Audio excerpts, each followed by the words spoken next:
The audio's up. Say hello to the people, Daniel. Hello to the people, Daniel. Hello to the people. Are we good? It's not seeing what I think. Are we good? I think it's showing some of the stuff. Blink and X. Sorry, let it straight in. Here we go. There we are. There you are. Oh, Is it all happening? I think it is.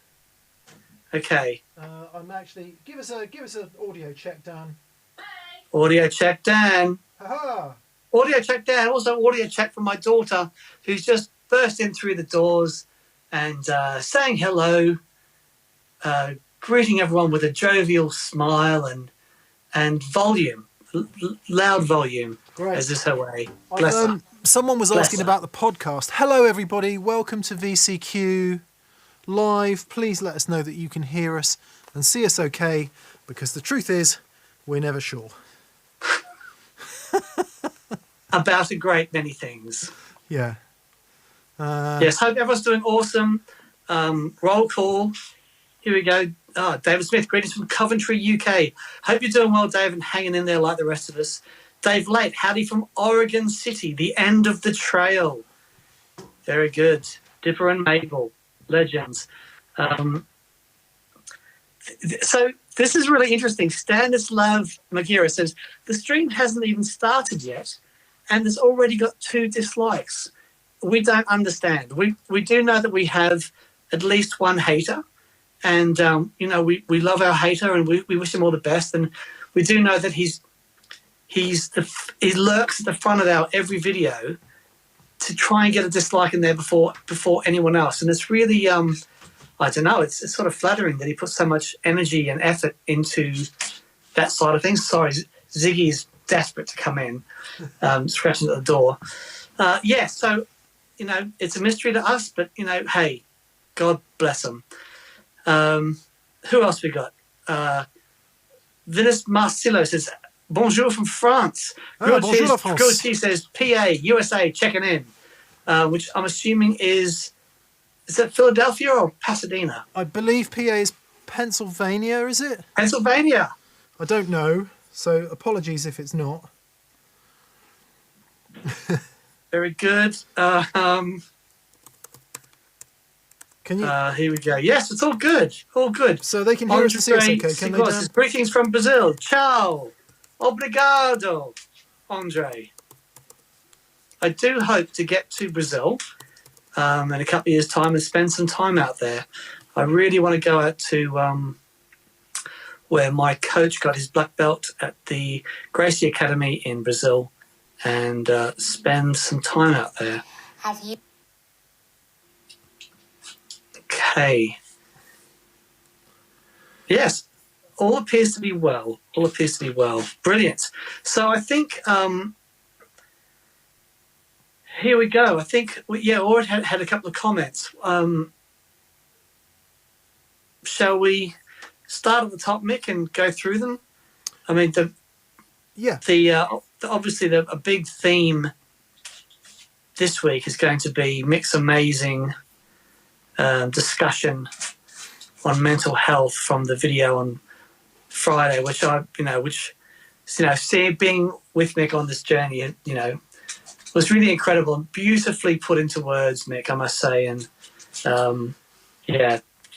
thank you for doing that. It was pretty incredible. Well, thank you, and thanks to everyone who left a comment. There was I was a little bit surprised and overwhelmed at all the comments that came in. Lots of people chiming in with the fact that they either have a similar story or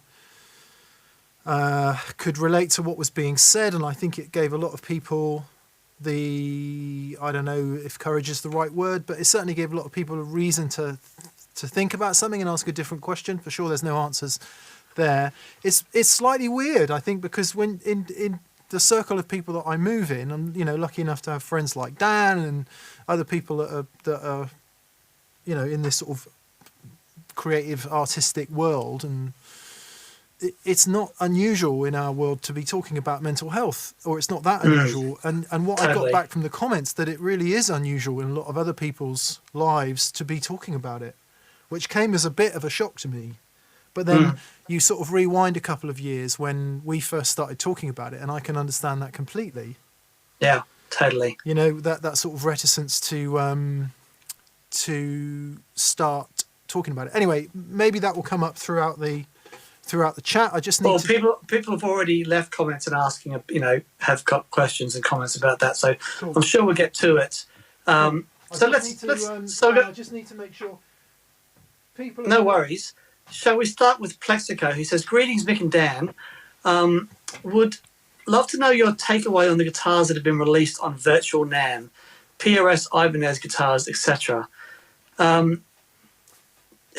To be honest, the only guitar I've seen thus far has been our dear friend Josh Smith's Ibanez guitar, which looks great. And I heard Josh do a demo of it, and it sounds fantastic.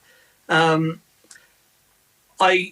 really like Ibanez is doing this thing now with artists such as,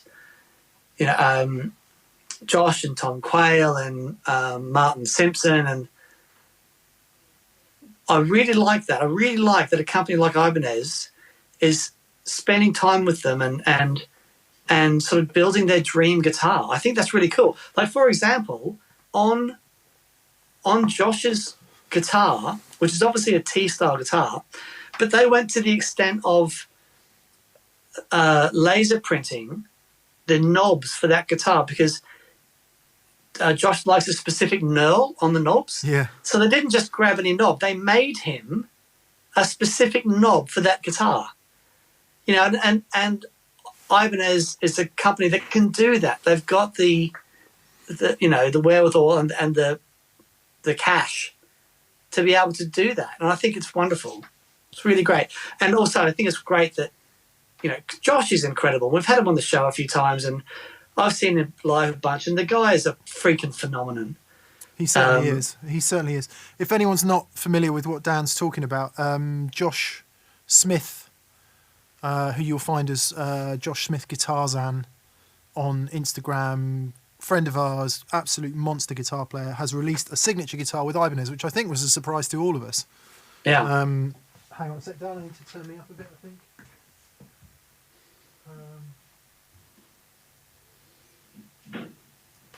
A surprise because we know Josh, likes his traditional guitars. He's playing that Chapin T-style for forever. And so to go with like a modern guitar brand like Ibanez was a bit of a shock, I think. Yeah. Is it Nitro? I have got no idea. I don't know. It's probably not if it's made in Japan. Yeah. I don't know. Yeah. Okay. I was just checking the levels on everything because people have been moaning because we're not putting the podcast out. And the reason so you're recording. Oh, well done. The reason we haven't been putting the podcast out is because it's another production process on top of everything else that happens, and I'm just trying to stay on top of that as well. So hopefully I can give up worrying about all of that. It is all actually working, I think. Have you put a little monitor in so that you can see me? Or is that just accidental? Because when I'm talking to you, I can see your face. It's the laptop. It's great. So the laptop's there. It's feeding that screen up there. And then it's just got way too complicated, Dan. Okay. Everything's just too complex. What I was trying to do was get us like on each half of the screen, but it seems like the switcher thing can't do that. Oh, okay. Or at least if it can, I can't work out how to make it do it. So maybe that's one for next week. Anyway, so podcast people, I hope you're listening wherever you normally listen to the podcast and you can hear us. Good. Right. Luke Rowe, I've just had a question handed to me. Luke Rowe says, I went to the TPS store today and all the backing tracks apart from the free ones weren't there. I'm sad to have missed them. Will they ever be for sale again? Catherine writes, the answer is yes. We've got some work to do post-Brexit because VAT and tax situation has changed big time for digital downloads, and we haven't had a chance to sort it out yet, so we've had to hide them in the meantime. Basically, Brexit was rushed through in a hurry. Loads of stuff wasn't sorted out. VAT, import tax is a nightmare. So it's not just us. Even big courier companies are having a nightmare with it. So, Yeah. in order to stay on the right side of the law and not cop any trouble, we've just had to turn off some things. It's actually really hit our sales to the EU, actually, for what it's worth. Man, tell me about it. So thank you to everyone who voted Brexit. But who saw it coming, Mick? I said, but who saw it coming? Oh, nobody saw it coming. Yeah, No one saw that coming. Nobody saw loads of problems coming at all. And the fact that wouldn't it be good if they could get on with sorting out the problems instead of arguing about it? Anyway, we shouldn't moan about it, Dan, because, half the country voted for it and it's a really good thing, apparently. Well, I disagree wholeheartedly. Yeah, me too. Anyway. Happy days. Happy days. At least the good news is, Dan, let's have some silver lining news, shall we? Yes, please. My father, hello, Dad, if you're watching this, has had his first COVID vaccine. Yay! As has my mother's husband, as has somebody else I know, which means they're rolling it out and the numbers are looking pretty good.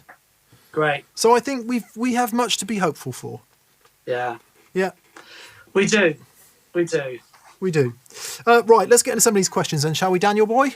Yes, please. Nice. Thank you guys for being there each week, says Harold Reed. Thank you, Harold. Through these tough times, he says. Yeah, it's. I think Dan and I would both agree that this one has been a lot harder than the first one. Man alive, hasn't it though? Boy, oh boy. But hey, we shouldn't dwell on it. We're both very lucky in that no one in our immediate circles. Actually, no, someone in your immediate circle has been. My wife's uncle passed away from COVID. Yeah. Okay. So there's a bit of sadness on Dan's side. In our immediate families, we've been relatively untouched, so we should be grateful for that. And both of our Very grateful. Both of our businesses are still running, so that's a lot to be thankful for, I think. Indeed. Luke P. This is a nice question, Dan. He says, Dan, your advice is considered by some amazing musicians. For example, Ed O'Brien. What's some of the best advice you've received from a musician you admire? This is from boy, oh boy. Luke P. Wow. I have been having an ongoing conversation with a very dear friend of mine, Paul Stacey, for years now about courage in music. And it actually reflects in the conversation that we had with Ed talking about truth and the courage it takes to be true in music. And yeah, it's that when you get to grips with the idea that to be truly expressive, to truly express something, it's not about knowing all the chords and all the notes and everything. It's about having the courage to be who you are. And that is reflected in every area of your life. So yeah, that's when it first sort of clicked for me. It was life-changing, absolutely life-changing. How do you manifest that? What are some of the things? Well, it can be sort of getting out of your head and playing in the moment. So it might be that. Okay, a really good example. I saw Paul play at the 606 Club in London, and Paul is an astonishing jazz musician. He knows all the notes that are there and some that aren't there that we know about. He's that guy. And yet I've seen him play a solo with like 3 notes over like a minute. And just because that's what he had to say at that point in time. And it was angry, actually. You could feel that there was something going on. You could feel there was tension and it was incredible. And it was really moving. For me, it's a struggle of getting out of my head because I'm in the study mode at the moment. So I'm in the study mode of learning all the notes and the colours and everything. And I want to put all the colours in. Sometimes it's not. Sometimes it's a Larry painting with just a couple of shades. You know what I mean? It's all it takes because that is truly reflective of what you feel at that point in time. I had when I studied, believe it or not, because I'm so rubbish at it, but I did study film and photography at school. And one thing that my lecturer told me is that it is a snapshot in time. When you take a picture of something, what it is a snapshot in time. Yeah. You're capturing time. And for me, music is the same thing. That performance is a snapshot in time. And so there we go. Yeah, courage and honesty and truth in music. And yeah, that has been life-changing for me. Seems to pervade more than just music, doesn't it? It's everything. It's everything. Yeah. I actually being able to do it is another thing, of course, because where do you put your fingers and all that? But Robin Ford, Honk, summed it up when I spoke to him once, and he said this to many people, but he said, when you practice, but when you play. Yeah, right. That's beautiful. I mean, it's a little bit cryptic, but you can see what he's talking about. He's like, when you practice, work on your economy picking, work on your whatever it is that you're working on, and do that as work. But when it comes to playtime, then try and go on autopilot. Yeah. And let the work happen. Yeah. Yeah. Beautiful. Right. Okay. Sorry, I'm trying to navigate two windows here. No worries. Let's get to Graznia Brezcek. Graznia Brezcek. And I apologise if I've pronounced that incorrectly. Looks like he's in Poland. And he says, what's the best tranny amp? Next Tone Stage, Blues Cube or Katana? I'm going with Next Tone. Yeah, really like the Next Tone. That was my favourite of all of them. Yeah. But, the Katana is extremely cost effective, sells by the gazillion, and probably for good reason. Yeah, I would also throw in there, it depends on the situation. The Katana has real performance possibilities. Mm. If what you're looking for is something to plug in at home, make sure you check out the Yamaha TH10R series. Mm. There's a little stereo amplifier, so the reverbs and delays and everything are in stereo, and it just sounds big, and it's a lot of fun to play. I've got the new version as well, which also has wireless and Bluetooth and all that stuff. So you can get your backing track on your phone, Bluetooth it into the amplifier, and play along. It's really cool. Yeah. I think if I was going to have any transistor amp at all, it would be the Blug Amp 1 with a decent... Totally. That thing is awesome. With a decent cab. That's my favourite transistor amp of all, I think. Yeah, totally. Right. Soren Leddit has... Thanks, Soren. That's so generous, mate. He says, hi, gents. Great show as always. It was very touching to hear more in depth about your mental health journey. Playing guitar and spending way too much money on gear, watching TPS is the mental anchor that keeps everything in my head balanced. Stay safe. Bless you, Soren. Thanks, you, mate. Soren. Good to hear from you, buddy. Jan Krakowiak, also from, and again, I'm really sorry if I pronounced that incorrectly, Jan Krakowiak from Poland. I have to do this, obviously, with a non-native for me pronunciation. He says, did you ever build that fuzz face from parts? Interestingly, no, I didn't, but I was looking for something in my cupboard earlier and I saw it and I thought, right, this is a great lockdown project. Why don't we do it? If we just go, maybe an idea is we go through the normal fuzz face circuit. I think there's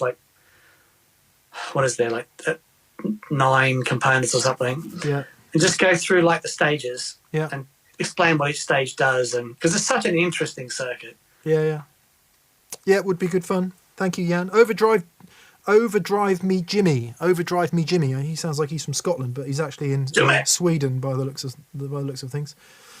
He says, "Hey, we're thinking of buying a Vox AC30 C2 for our buddy since he had a rough year. But are the new ones any good? The used ones cost almost the same as new." Oh my God, there have been so many AC30s over the years. I thought whatever the one that was the standard one for the last 10 years before they changed it about 3 years ago was fantastic. And I think that was called the C or the CC. It's the one with the master volume anyway. And I think they changed it again just recently. But I actually, personally speaking, preferred those over the reissues that you would see in the, like, don't even know when they came out, but certainly through the 90s that had no master volume. Marshall built a lot of those, actually. Or they were built at Marshall. I actually prefer the later one with the master volume to those, because those, you've got to crank them to get them happening, which is just not realistic for a lot of people. So yes, the equivalent of our AC15, wherever it is, in AC30 form, really, really, really great amp. They're great. They are great. No question. Yeah. Dan, I need to turn my phone off because it's binging at me. No problem. If you're buying your friends an AC30 amp because they're been a bit down, God bless you. That's what a wonderful thing to do. Nothing, I can speak from experience, nothing will cheer you up like a friend buying you an AC30. Or anything else for that matter. Specifically an AC30. It's really, really awesome. What a great gesture. Andrew McNeil. He says, morning, because he's in Canada. Morning. So good morning to Canada. I've discovered GST,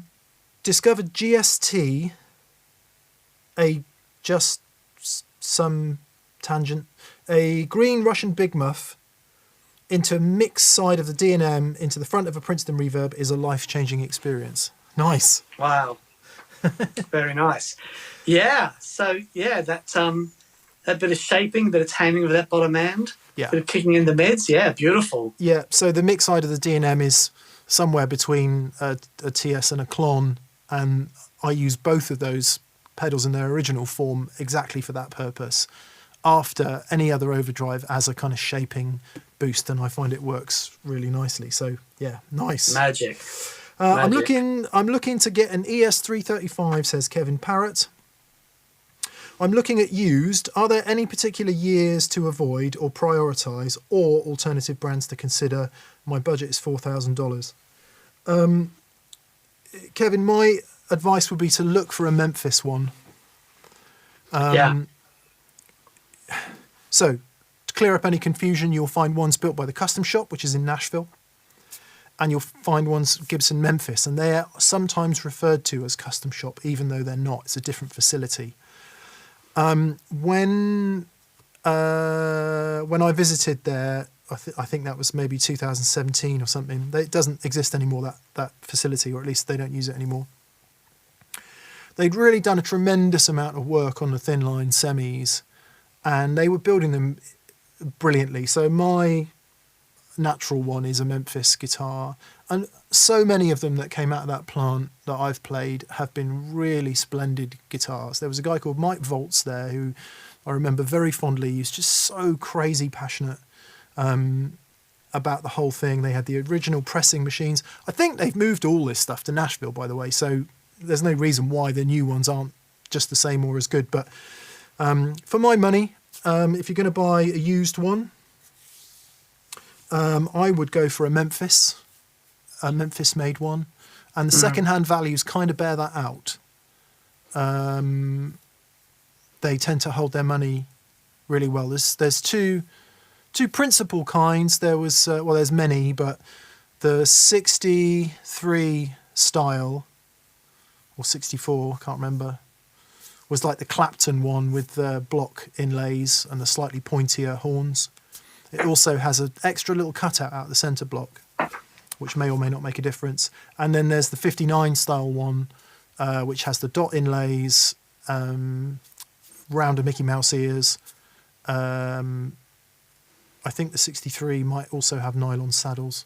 Anyway, cherry, sunburst, natural, all the classic colours. Really, really, really wonderful guitars. However, if you've got $4,000, you don't have to go too far up from there to find the late 60s one sometimes, which is a bit more of a crapshoot, as they say. Yeah. And some of the necks on those guitars can be super thin if you do or don't like that. So yeah, my money would be on a Memphis. Heritage actually have just revamped their line of guitars. And if you don't know what that is, Heritage was the old Gibson Kalamazoo plant where a lot of the... They're great guitars. I can never get on with the headstock. Yeah. So check those out as well. They've just had a revamp, I think, on one of their vintage lines. But for my money, if I had your budget there, I'd be looking at a Memphis.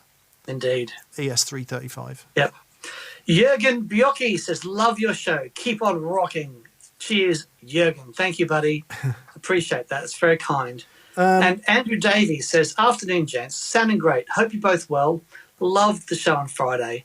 I'm torn between Free the Tone Flight Time and Future Factory. Which do you prefer? Love everything you do. Thanks. Thanks, Andrew.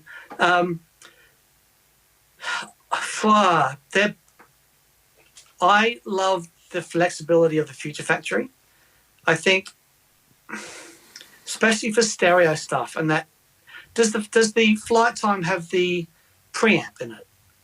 No, the Flight Time's just a straight mono delay, or one delay.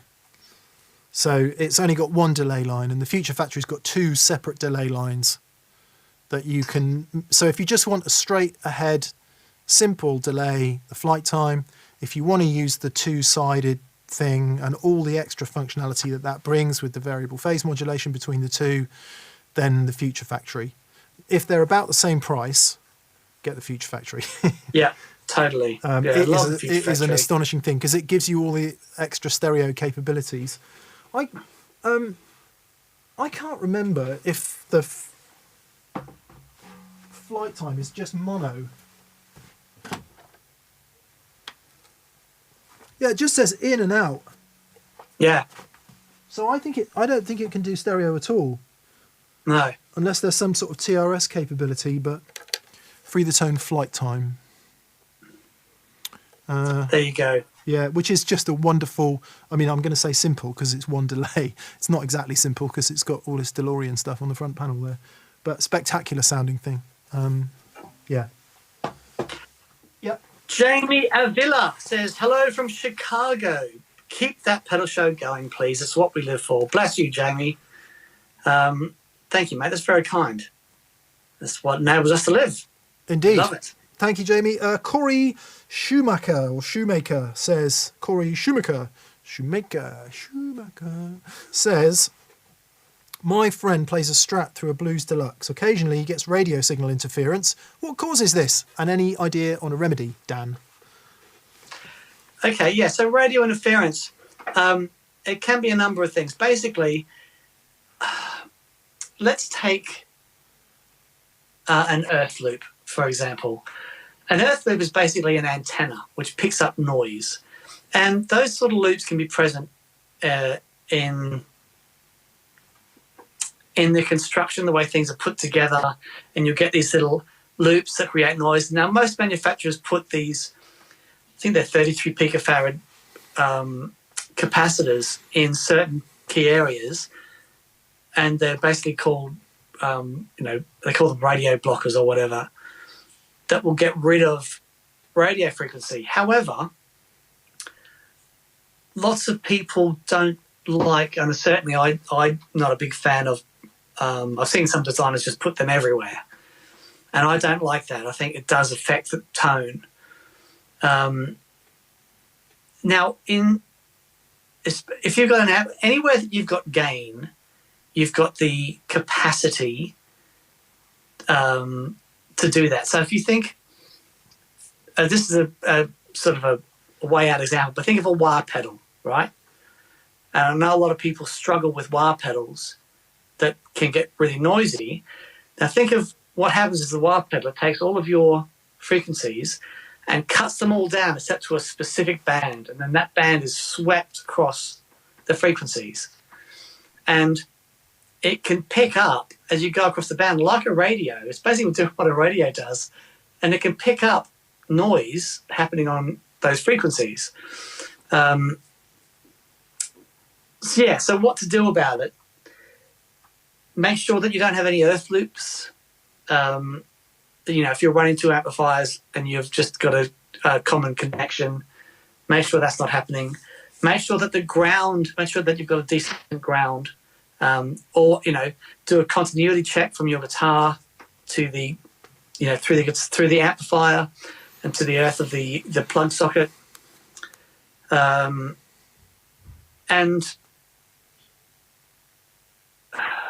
what else? I mean, if you've got busted filter capacitors in your amplifier, so on the output of the amplifier you've got these massive DC filter caps. If they break down, you'll find things get a lot noisier. So it might be that the amp needs a service. But also, if you've got, I think there's a great clip in Spinal Tap where he's got his wireless unit. He goes to do a solo. Strap this on. And they're at the Air Force, and you can just hear the Air Force thing. If what you're dealing with, if you've got radio signals that are pumping out watts that's close by, then you're more likely to pick things up. Does he live next to a radio antenna? Yeah, exactly. So, it can be difficult. Shielding, having some sort of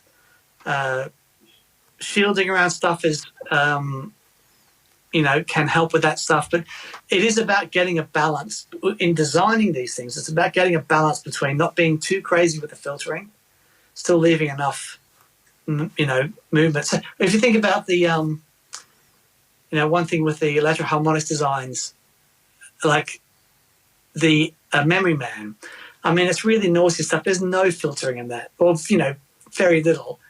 And it's wonderful. It's so open, but you do have to pay for that with a bit of noise. The Mistress is the same thing. There is a balance to be had with the design. No such thing as a free lunch, eh, Dan? No, absolutely. Yeah. Okay, Jay Grimaldi says, what streaming software do you use? We use the Black Magic Design A10 Mini Pro, so you don't need any streaming software. It's all in the box. So you connect it to your computer, which gives you the on-screen control. You then paste the streaming key in from YouTube, and you plug the Blackmagic box straight into an Ethernet cable.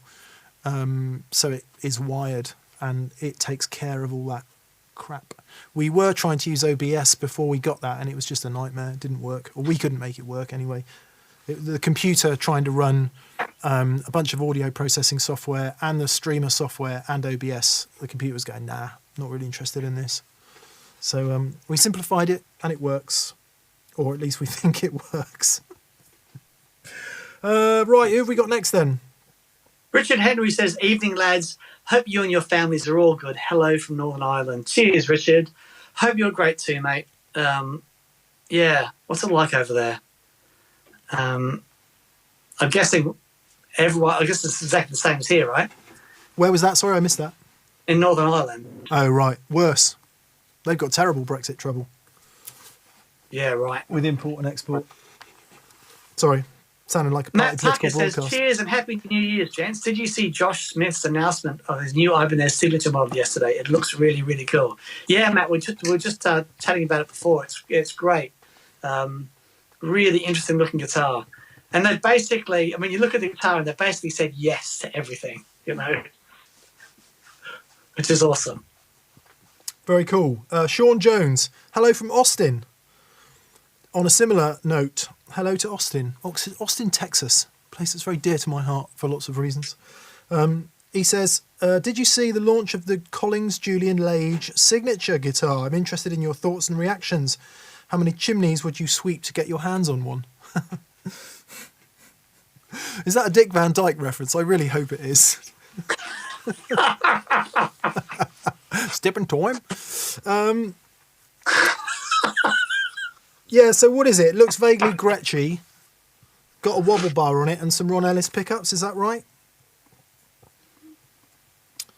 Let's have a look at it. Signature Collings. I mean, everything Collings does is crazy good, so... It is good. I've managed to spill tea on my lovely, expensive Mac, Dan. Oh, no. Which is fine. Not fine.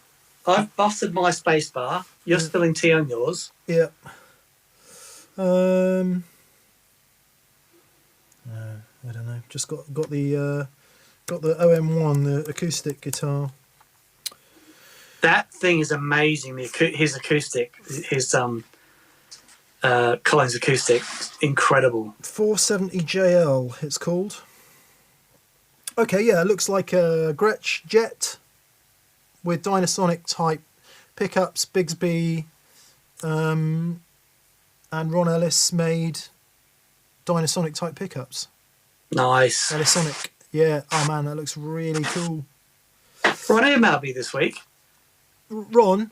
Yeah. Yeah, I was speaking to him yesterday, or emailing with him yesterday. It's not a competition.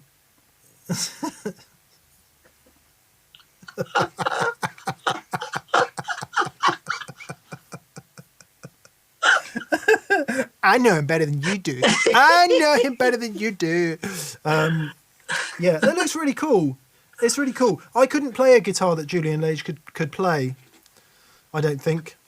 Not that, you know, if you don't know who Julian Lage is, go and watch some of his stuff. He is beyond explanation in my world. He is a phenomenal guitar player, but his touch is like, it's so light, so crazy light.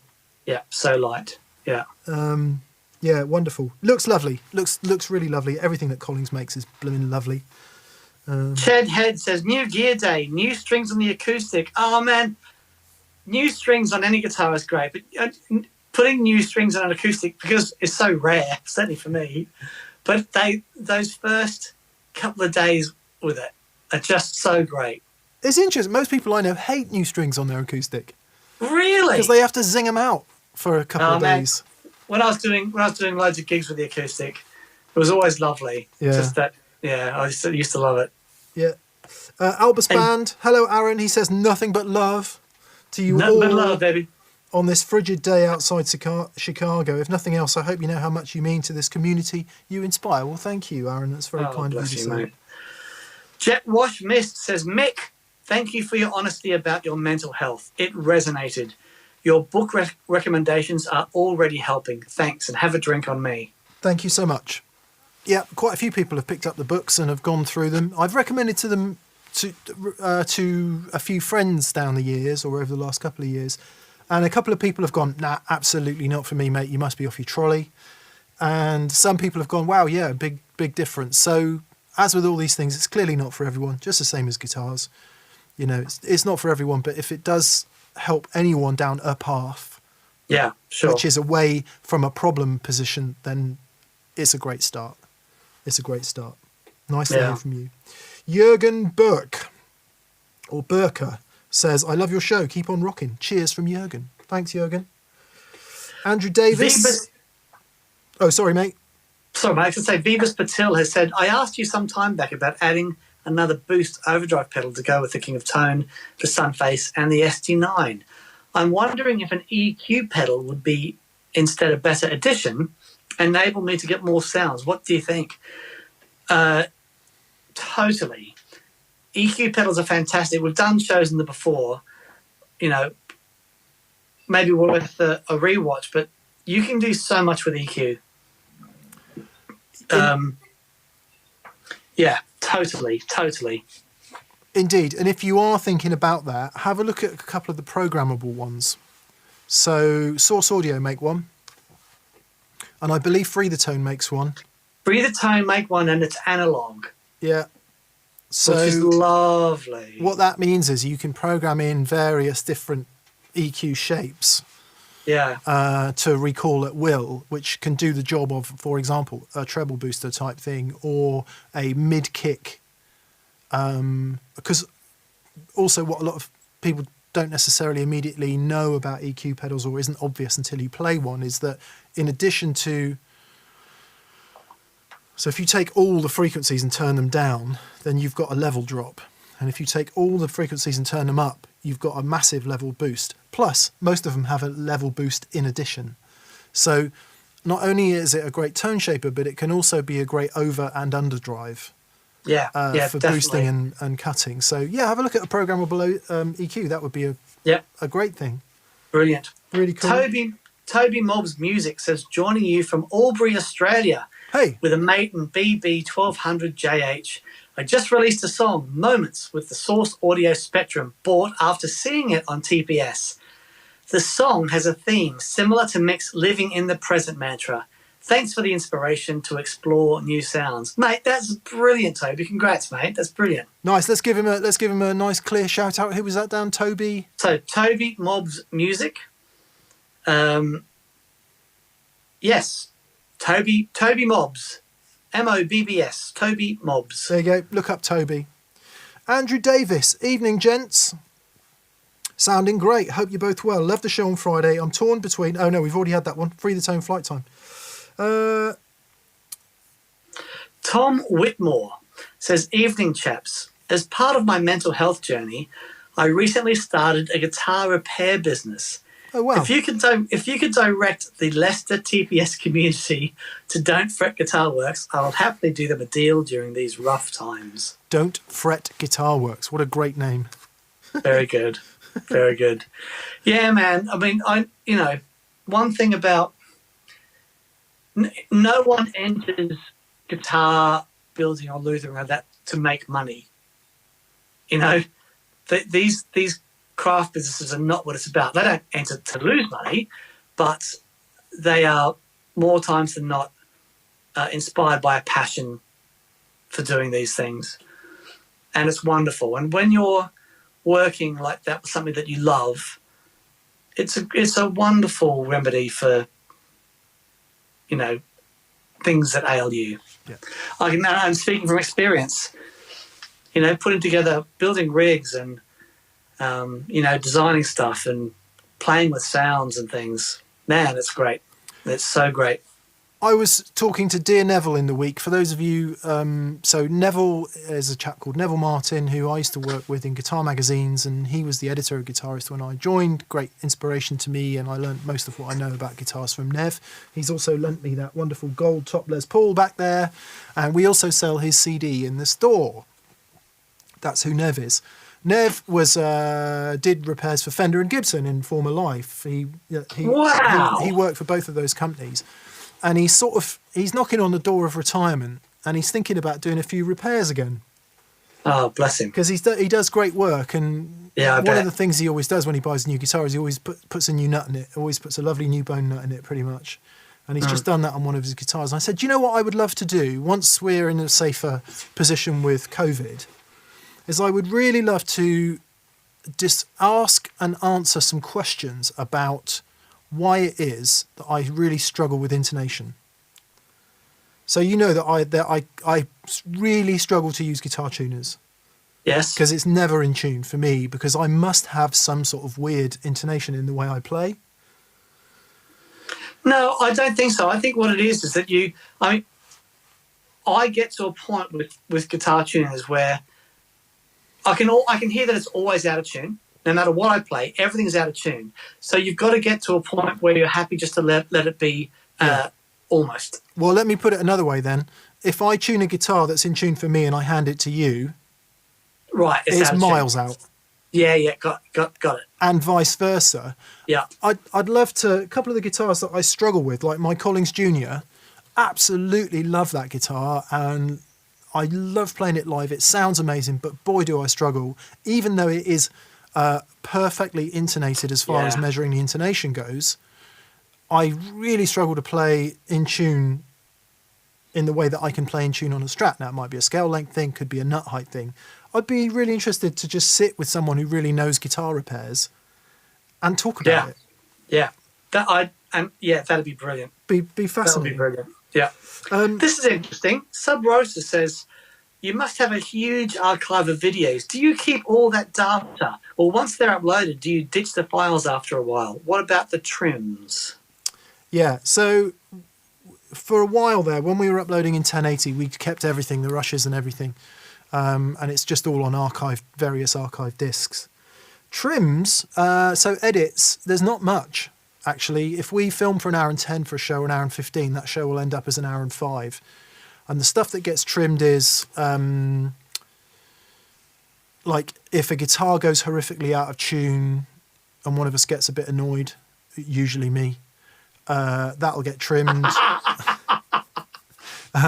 If something breaks, like snap a string or tube goes in an amp, which is very rare, but anything like that, that'll go. But if it's something funny that happens, it 9 times out of 10 it stays in. Yeah. And we don't have an archive of funnies or anything, because if there is anything funny, we just leave it in. Totally. Anything that gets cut is unbroadcastable usually. Yes.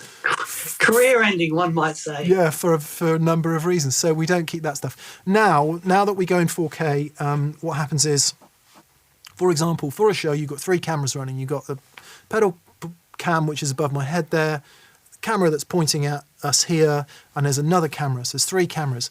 Each of those run pretty much 10-bit 422 4K footage, which at a codec, which is probably like an Apple ProRes LT, so it's a low Apple ProRes codec.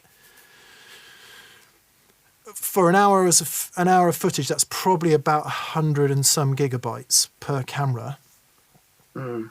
Certainly 80 or 90 gigabytes. Let's say it's 100 for want of a, So you've got 300 gigabytes of material, which then gets graded. So now you've got 650 gigabytes worth of material. And then you've got all the edit and stuff after that. So 1 day's filming can generate, what we're talking about, 2 terabytes worth of stuff. Yeah, it's crazy. And I don't know about you, but I can't afford the storage to keep all of that. So what we do is we do the edit, we keep the 4K edit, and we chuck away the rushes. Yeah. Because there's just no point keeping all of that. The other thing is, because it's fat media format like that, you have to work off expensive SSD drives. So we've got a load of stuff on old school spinny drives and cheaper SSDs, which is so slow it'll take an hour to copy anything. So from a straight workflow point of view, we don't keep the rushes. It gets chucked. But we do obviously keep the 4K edit, so that we've got that. If something's really important, like Simon Biffy, I'll keep that. I would probably keep the Ed O'Brien thing. If it's really special, we'd probably keep that for posterity, if it were ever required. But regular shows, week in, week out, edit gets done, gets uploaded. Once it goes live, bin. Yep. Couple of nice ones here, Mick. I just missed one from Jolly Willard that I'll get you to read out in a minute. But Phil Crawford says, I got my mug and TPS notebook this weekend. I love them. The packaging, stickers, everything, just beautifully done and presented. Thanks to all at TPS. Massive thank you to Catherine, who just does the most amazing job with all of that. Yeah, Catherine is fastidious about making sure the stuff that goes out really nice. Yeah. We care about how you receive things. I bought things from online retailers who I shall not mention. The box turns up in a plastic bag. Yeah. With no protection around it or anything. It's like, I keep the box, man. I keep the box. So anyway, and Catherine does an amazing job doing that. In fact, I did pack 41 Harmonious Monks this morning, Dan. Oh, you legend. Yeah. Oh, man, I wish I could be there to help. We got our second batch of Harmonious Monks in, so those of you who are in the second batch, most of those shipped today. Amazing. And this is an interesting one for you, Mick. Jamie Brown says, no self, no free will. Thoughts? No self. No free will. I don't really know what that means. Oh, okay. Jamie, if you want to expand on that, but I'm assuming it's got to do with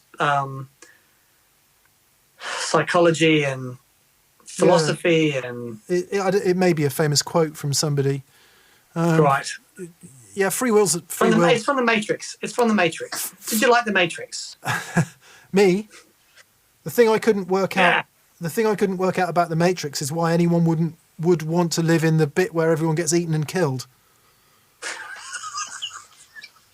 Man, I tell you what, I went and saw the Matrix, and I actually knew someone Leo, who worked on the special effects.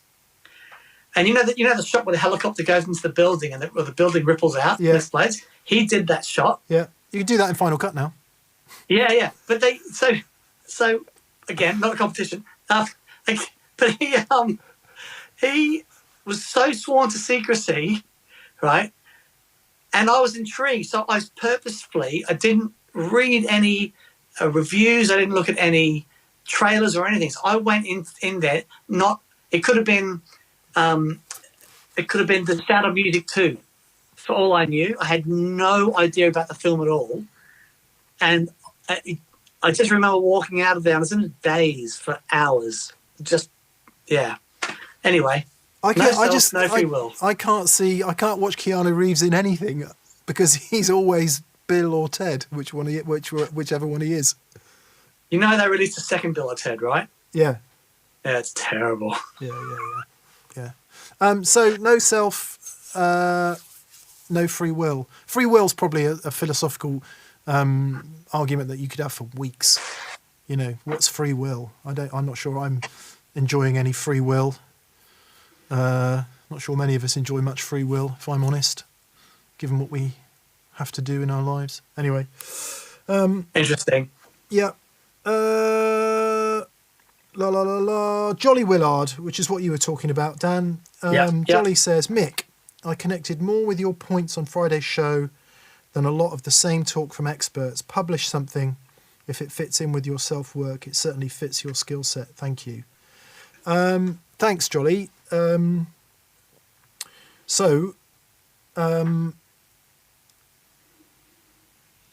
What's interesting is when you step into any of this world, you get a lot of academics arguing with one another, and you get a lot of people who are experts, right? Because they've studied it, so they know. And so the minute you step into that world not being one of those experts, I think you'd get thrown down pretty quick. I think what might be more useful is what we're talking about here is evolving now. It is probably it's got to be among the most pressing discussions in the Western world at this point, is how the internet has changed everything so fundamentally beyond everything anyone could ever have imagined. And if you look back through history, changes in mass communications technology has coincided with changes in mass society. So, I don't know, the printed word comes along, and we know what happened when that came along. Massive trouble and unrest and people trying to stop things being printed, because what happens when you give information to the masses, they can use that information to really question the regimes and control that they're living under, and societal change comes pretty quick after that. Radio, TV, think of, all of that. What the internet has done has been the biggest change in mass communications technology ever in history, and it has fundamentally changed every single thing in the world completely. And we're in the wild west of that right now, because it's still relatively new. If you think widespread internet usage has really only been 20 years or so, in terms of mass public, and it really might only be 10 years in terms of mass public. Yeah. So I think it's really relevant, and I think the way it's changed our view of everything, the way we communicate with others, and the experience of somebody who lives a relatively public life, that might be interesting, pointing people to experts that may have a better handle on it. So experientially, I think it's particularly relevant for kids. Kids have a very tough time online. And generationally, I guess, depending how old kids are, I guess kids who are 7, 8, 9 now have got an advantage over kids who are 18, 19, 20, because their parents are another 10 years on in understanding how all pervasive the web can be. So, sorry, lots of talk. I would love to do something in that world that was in some way useful, just pointing people towards a different way to see. None of it's new, but if it could be, just help, a signpost is all it would be. It would be, look, stuff's all out there. Here's where to look for it. So I would love to do that, and thank you for the encouragement. Yeah. No, I think because I know how important the conversations that you and I've had that have been to me personally, and I'd love to, I think especially for artists and understanding the mechanics of this stuff is so important. I would encourage you, if the mood struck, to do something along those lines, because I do think you've got a beautiful way to express this and explain this in a way that we can understand. And I've certainly benefited from that personally.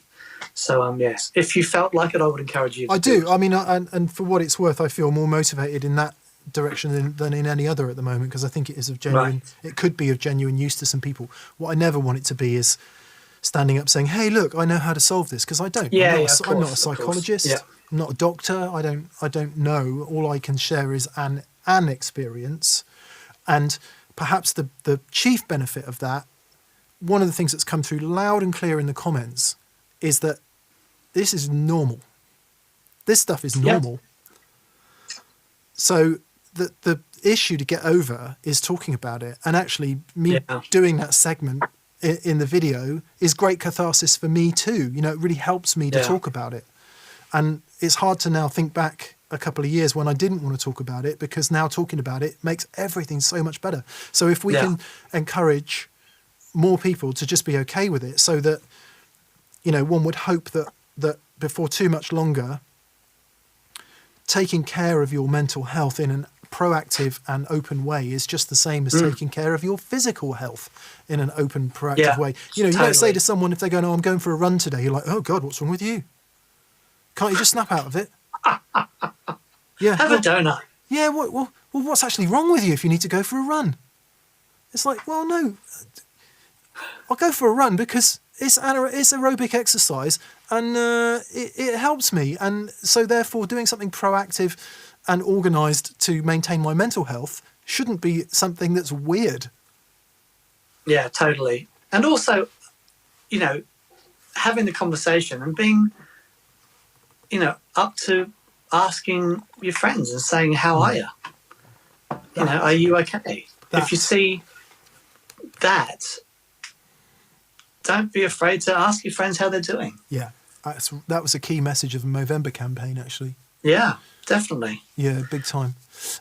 Yes, so having that conversation ought to be easier. And actually, if I do think back to my life in semi-corporate world, in guitar magazines, if certainly 20 years ago, if you just said, if you were thought to be having any sort of mental health problems, you probably would have been ushered out of the company pretty quickly. Wow. Tacitly. Yeah. I don't think anyone would have sat in a room and gone, "He's nuts, get rid of him." Yeah. I think it would have been a sort of unspoken. By the way, I would like to add, I have never been involved in such a decision or action, by the way, just to make that clear. But I certainly think from on high, those very negative views of all of that. Yeah. God, it's great. It's really brilliant to be thinking about that stuff in the past tense. I mean, I'm sure it still goes on in companies, but it is outrageous to think that it would go on in companies now rather than it being completely normal back then. Same as sexism. Yeah. Totally. Yeah. All that stuff. It's not solved, by the way. It's not solved. I'm just saying we're in a fundamentally better place now than we were then. Indeed. Yeah, anyway, sorry. Aaron Macy says, what are your thoughts? Yeah, come on, let's get back to the good stuff. What are your thoughts on an amp to pair wet-dry with a Roland JC22? It's for apartment use. I would like it to be a valve amp. The JC22, Dan, if you don't know, has two 6.5-inch speakers. Oh, okay, Princeton. That'd be perfect for that. Yeah. Surely. I'd like to paraphrase Nick Cave and say I consistently find myself asking the question, what amp should I get? And the answer is always a Princeton. I'm laughing because I know the original quote. For those of you who don't know, the original quote is, I'm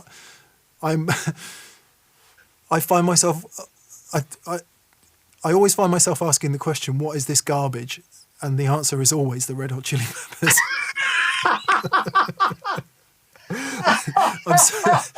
I love the Red Hot Chili Peppers, by the way, and I'm sorry if that's a misquote, but yeah, Princeton. It's the answer to everything, isn't it? Princeton. It is, definitely. Or Pro Junior.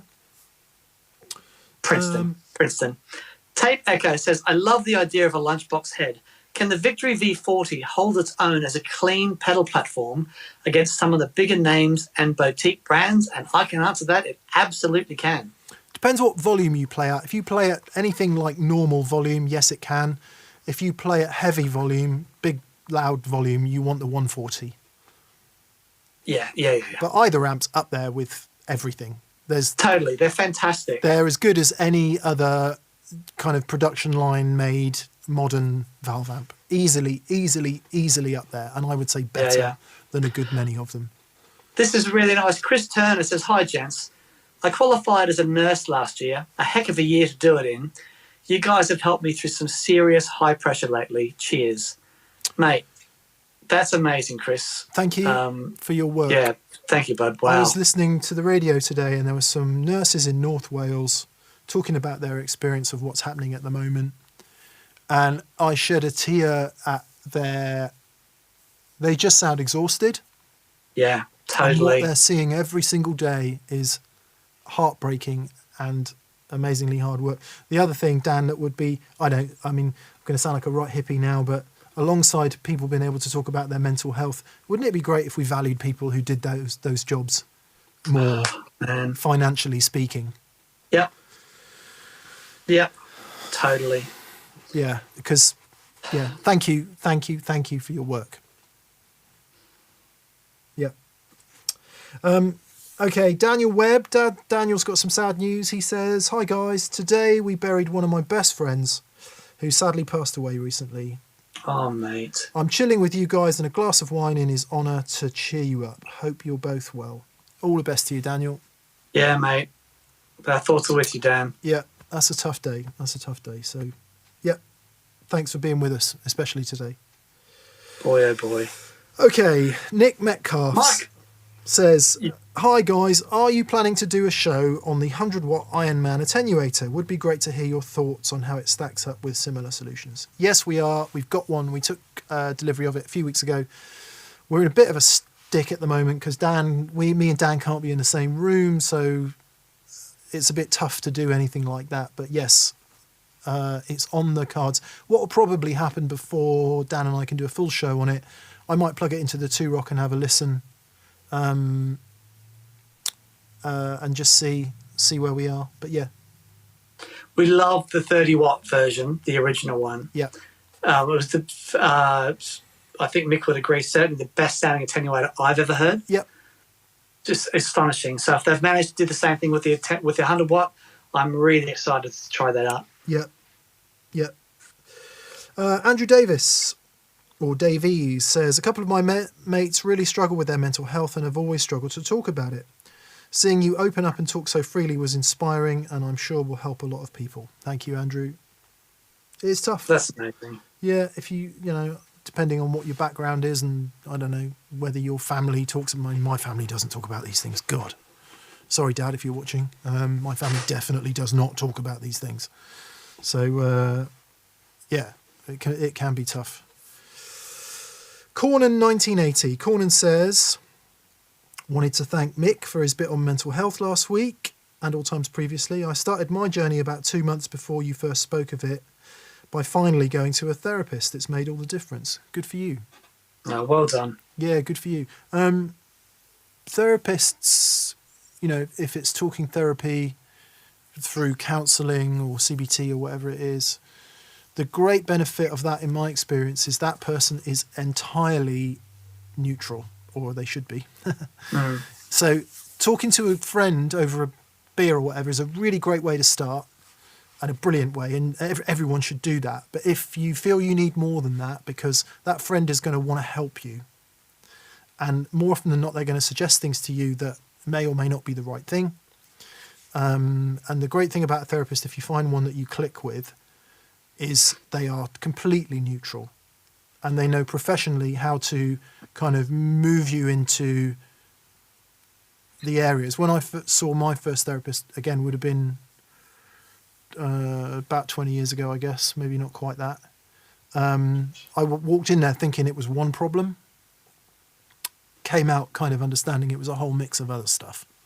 Right. So they sort of help you see the wood for the trees in a way that somebody not trained in listening may struggle with. However, that's not to say don't talk to your mate about it, because of course you should. That should be your first recourse, or your partner, or your.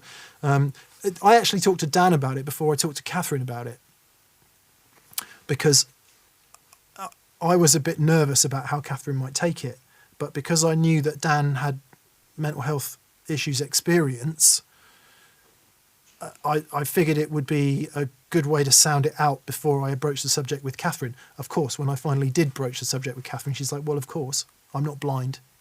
Yeah, right. Just waiting for you to say it. Yeah. Totally. So, yeah, talk. I'll just say one other thing. When I did my original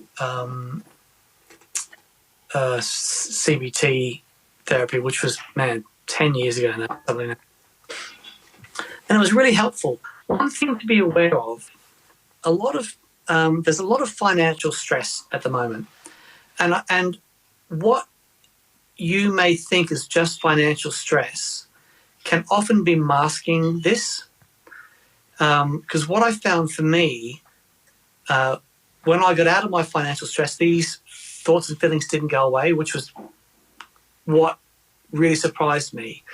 So, and I know a lot of people it's been a god-awful 2020, and there's so much going on at the moment, and and so financially, I know a lot of people are hurting.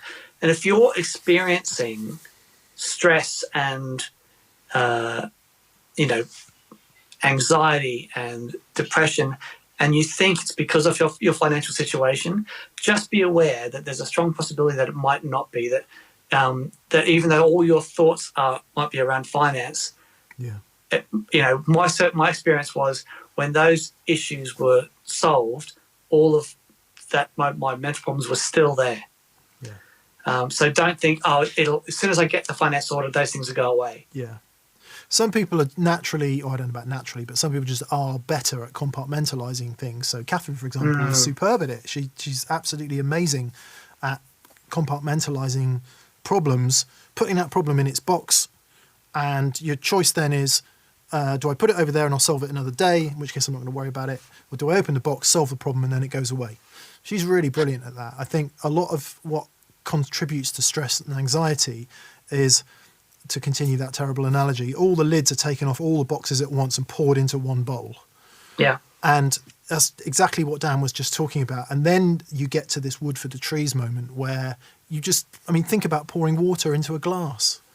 You keep pouring it in and it just starts spilling over the top because there's just too much to deal with. And one of the great things about CBT, which is what Dan just said, cognitive behavioral therapy, by the way, or any kind of therapy, is that it can just help you compartmentalize the issues. And if it's financial, like Dan is saying, or it might be relationship stress, or it might be you can't work, boredom, whatever it is, it helps you to just pick one of those problem apples and decide whether to store it or to sort it out. And just by doing that, by separating stuff out a little bit, it just makes each one a bit easier to tackle on its own. Sounds crazy simple when you talk about it in that way, but when you're in the middle of it, it's impossible. Totally. Because you, like what Dan just said, you think it's this problem is causing you, and you become invested in thinking it's this problem because you're desperate to understand what the problem is. Yeah. So, anyway. There you go.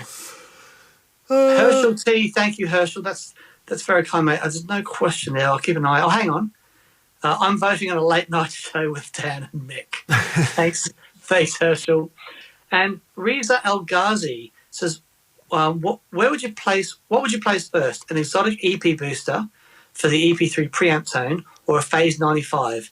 My chain is a Polytune 3, an EP booster, Phase 95, JHS AT, an El Capistan into an Iridium or a 57 Deluxe. Yeah, I would say if you're using the EP as an always-on thing, put it first. The Phase 95 is a pedal that I'm assuming you're not going to have on all the time. If you love the preamp sound of the EP booster, and that's going to be on a lot more often than the Phase 95. Those pedals are both true bypass. In actual fact, if the Phase 95, whether that's on before or after the EP,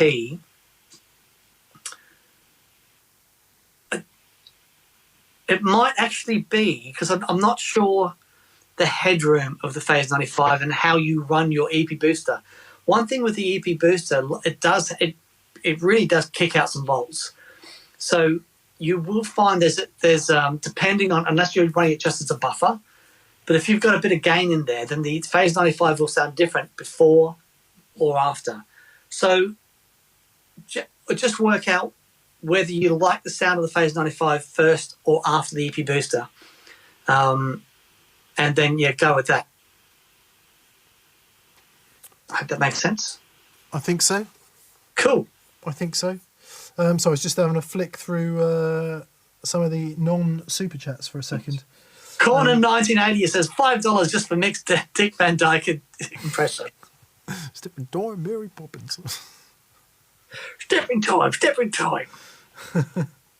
The Big Guppy says, man hasn't changed much in 5,000 years, just the tech.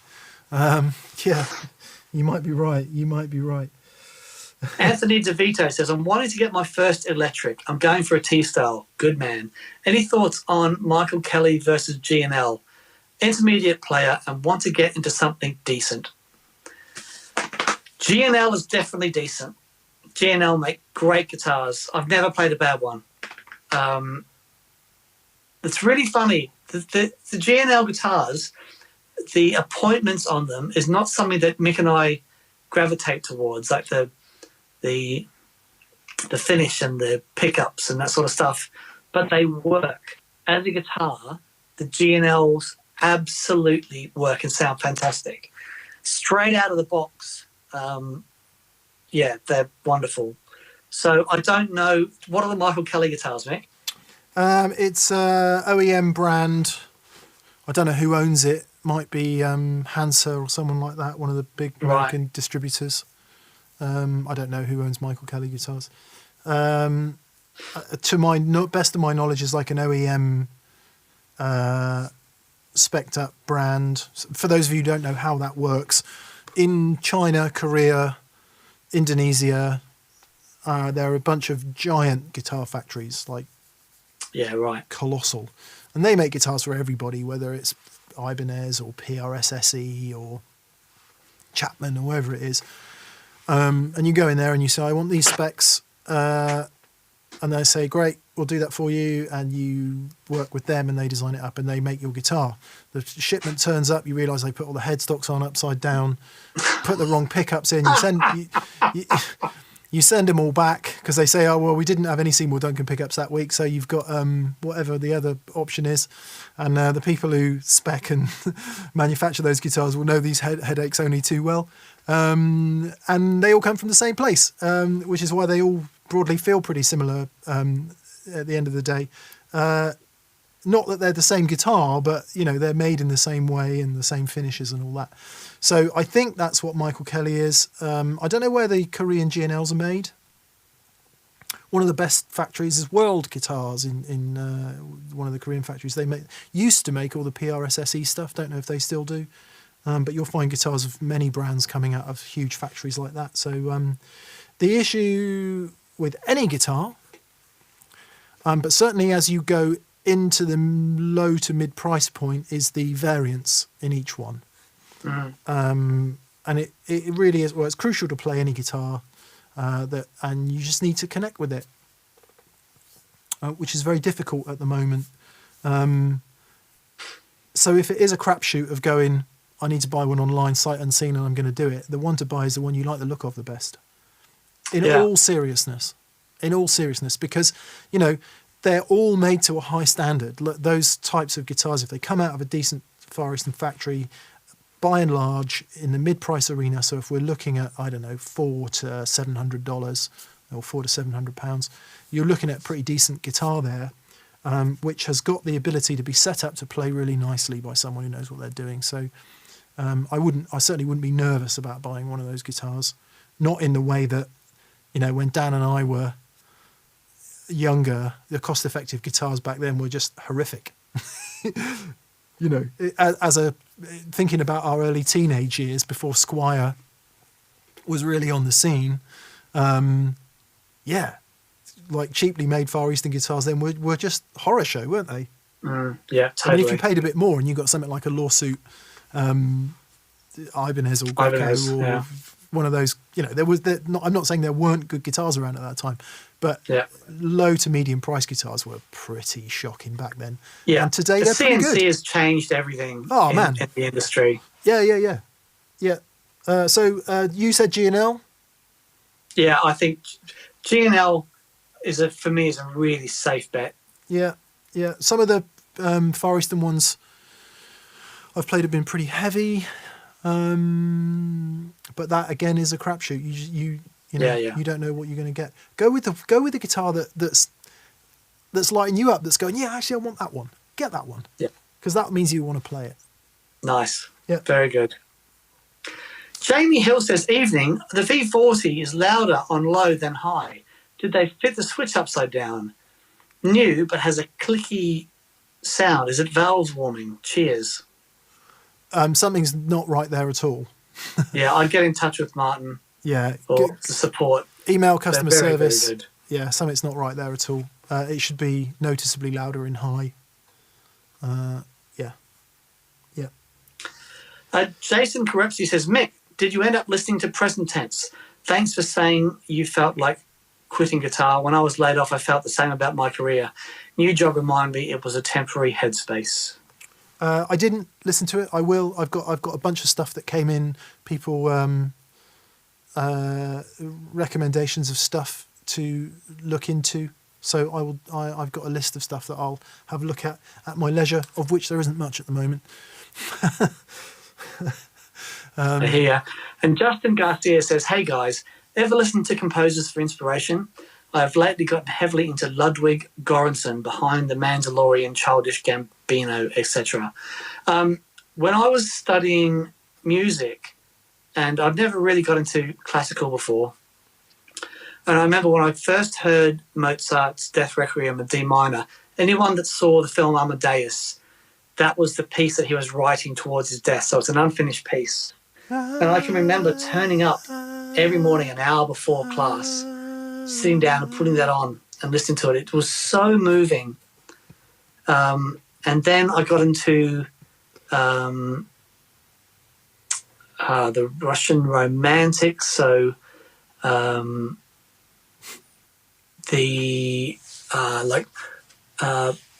Prelude of the Afternoon, or was it Pavant for a Dead Infant? And some classical composers that because I was never been exposed to that sort of music before, and it was just extraordinary, and it had a massive impact on me. I remember going to whenever I could, going to see where we were studying. We always had classical instrumentalists come in and give performances, which was great. But sometimes we had orchestras come in, and I find that environment, if you've ever gone to see a big orchestra play,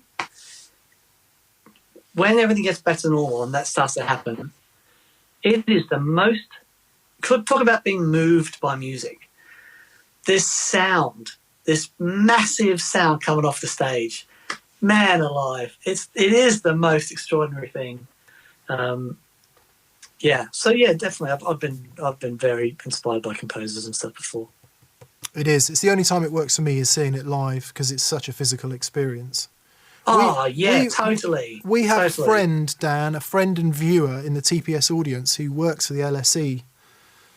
No way. Yeah, and offers us tickets every now and again. So Boy, oh boy. yeah, it's something else. I Someone else. in the same way I tried to drink posh coffee and do other things in my life. I've tried to like classical music, and I do when it's live, watching an orchestra. I am completely taken by it. But Yeah. I think again, there is the saying classical music. It's like saying rock. yeah It's vast. Yeah. What happens within that genre is so vast. yes It's like there's most jazz I don't like. yeah it You know? requires most jazz. it requires some knowledge, doesn't it, to be able to put any context on what you've just said, it being vast. Sure. Because if you play someone who doesn't like rock music, AC/DC, and then you play them Crowded House, it probably sounds much the same. Yeah, totally. But yeah, I don't know. The thing that still inspires me most is just an acoustic guitar and a voice. I find nothing more inspiring than that, I don't think. Yep. As long as it's good in my head. This is cool. Peter P says, "Gents, I have a 2-rock Bloomfield and a Massa Cali Tweed for a stereo rig. Yeah. Ooh. Yeah. But I'm getting the itch for something new to swap in and out. Thoughts? Should I just get a mattress already?" I think, look, some of the best sounds we've had on the show is the mattress and the 2-rock together. Far out. They just work so beautifully because they have that dynamic and that openness, and they just work so beautifully together. Yeah, I would say yes. Go and get a C30. That would be and thank us later. certainly something. EL84E is a tone profile that you're not getting from either of those other amps there for sure. Yeah. Yeah. Jonathan Burton says, "I've started using a Night Sky and Volante. Nice. Should I go stereo or wet dry? I've got a DSL 40C and a Z-Rec Junior. Also, I hope you get commission for those amazing book shouts, Mick." Nope, I don't want any commission. I just want people to... I don't even want people to read them. I want people to think about reading them so that they ask themselves some questions. So, I would like a message from Eckhart Tolle one day. Not saying anything. No. You want an audio message from Eckhart Tolle. Yeah. "Hello, Mick. There are no problems. What do you need There are no problems for? problems, Mick. Only This situations. is not a real message, Mick." I want him to ding the bell and then go bing. You'll only get that if you've It's lovely calling to you. you'll only get that if you've heard the audiobook. There are no problems, only situations. What do you need problems for? We are the nights that go beep. Anyway, Jonathan, do it both. Try both. There is something really spectacular about stereo, particularly with the two Those effects. sounds for those pedals, yeah, definitely. That the Night Sky, the modulated reverb in stereo is spectacular. Now the other thing about the Volante is you've got those multi-heads that you can pan. Yeah. So it's you're going to go a long way before that doesn't sound awesome. Yeah. The wet dry thing is different, and still, I mean, we love it. But when you've got those specific sorts of sounds, I think they work so beautifully in stereo. Totally. That's the way it goes. So I'm on a bit of a stereo kick at the moment, simply because the CXM78 and the Future Factory sound so great in stereo, plus the Boogie Stereo Power Amp. What then happens is you go and do a few gigs and it's just too much of a pain in the butt because the sound guy doesn't want to, or sound person doesn't want to give you two mics, and your stereo field becomes problematic. And that is how I personally ended up at Wet Dry via Dan, because it's so much easier to deal with than stereo. Stereo is wonderful. It sounds bonkers good. Playing at home, rehearsing, recording, all of that stuff. If you've got the time and the space to enjoy it, it's immersive. It's absolutely immersive. But there's something visceral about wet dry that's much more controllable. And I mean, I guess if you've grown up with stereo, you might feel the opposite. But the visceral nature of having that dry amp, as someone who's grown up in that world predominantly with one amp belting, is something that is lost in the stereo experience. Yeah. It'll be really interesting. I know it'd be a hassle to do, but when gigs come back, it'd be really great to do 2 gigs back to back. 1 gig we do with stereo. Yeah. The next gig we do wet dry. Yeah. And get a sound guy involved and just see the difference. It's really interesting, isn't it? Because, you know, it depends what kind of gigs you do. The majority of gigs that I do anyway, and I correct me if I'm wrong, Dan, that Dan does as well, are, you know, you get all this perfect tone going in the rehearsal room, and, you know, we strive for this amazing level of sound and tone. And then when you get to the gig, there you get just handed compromise after compromise of, I don't know, you can't play very loud, or some issue with the PA system, or you haven't got very long to set up, none of which is moaning, by the way, it's reality. And then all of that stuff, all of the other stuff just starts to matter a bit less. And what matters is performing and delivering some sort of experience for yourself and the audience. And there is this sort of gap in between this ideal world that we all live in, and you and I strive for, and you all strive for, and the actual reality of gigging. I would like to talk about that, where you get to the gig and you go, do you know what, I can't be asked. How many times do I do that? Or, in the case of every gig we've ever done, something breaks down almost immediately as we do sound check. Yeah, right. Whether it's a tape echo or... Yeah, totally. And it's those moments where you go, yeah, I'm just going to plug the clon into the 2-rock. Yeah. I'm looking, you know, once all this rubbish is over and out of the way, I'm looking forward to stretching our legs a bit in that environment. Yeah, me too. That'd be fun. Because as much, you know, it's brilliant fun sitting here talking about distortion pedals week after week, and we love it. We'll never stop doing it. But it would be nice to add some context. Yeah. Some real world context. Now that we're a bit more confident in our little world, Dan. Yeah. Do you think? Totally. Yeah, of course. But I think so. Yeah. Having that premise of, okay, climb into the 2-rock, you know, go, and the next day full on stereo, wet, dry, wet. Yeah. You know, what is the difference? Yeah. Is it worth it? Right. Dusty H says, I've got a dig and I love it so much. Thanks so much for your wet, dry and stereo vids. I'm running an AC15 and a Princeton 1x12 in stereo and couldn't be happier. Man, I bet that sounds epic. Yeah. And I love the dig. It's such a great sounding pedal. And Mama Giffby says, I have a signal split into a helix and separately into a pedal-loaded Voodoo GCX switcher. I would then like to AB both outputs into my 2-rock. Can you recommend a mixer AB that will take a MIDI signal? MIDI controlling ABY switcher? A mixer? Interesting. Does Layla do anything like that? I don't think with MIDI. Check out Layla just in case they do. I mean, the companies to look at are Layla, Radial. I tell you what, if you want to do that, I do know that, what are they called? Switchblade? They're a rack, and they can do all that stuff. Yeah, I just don't.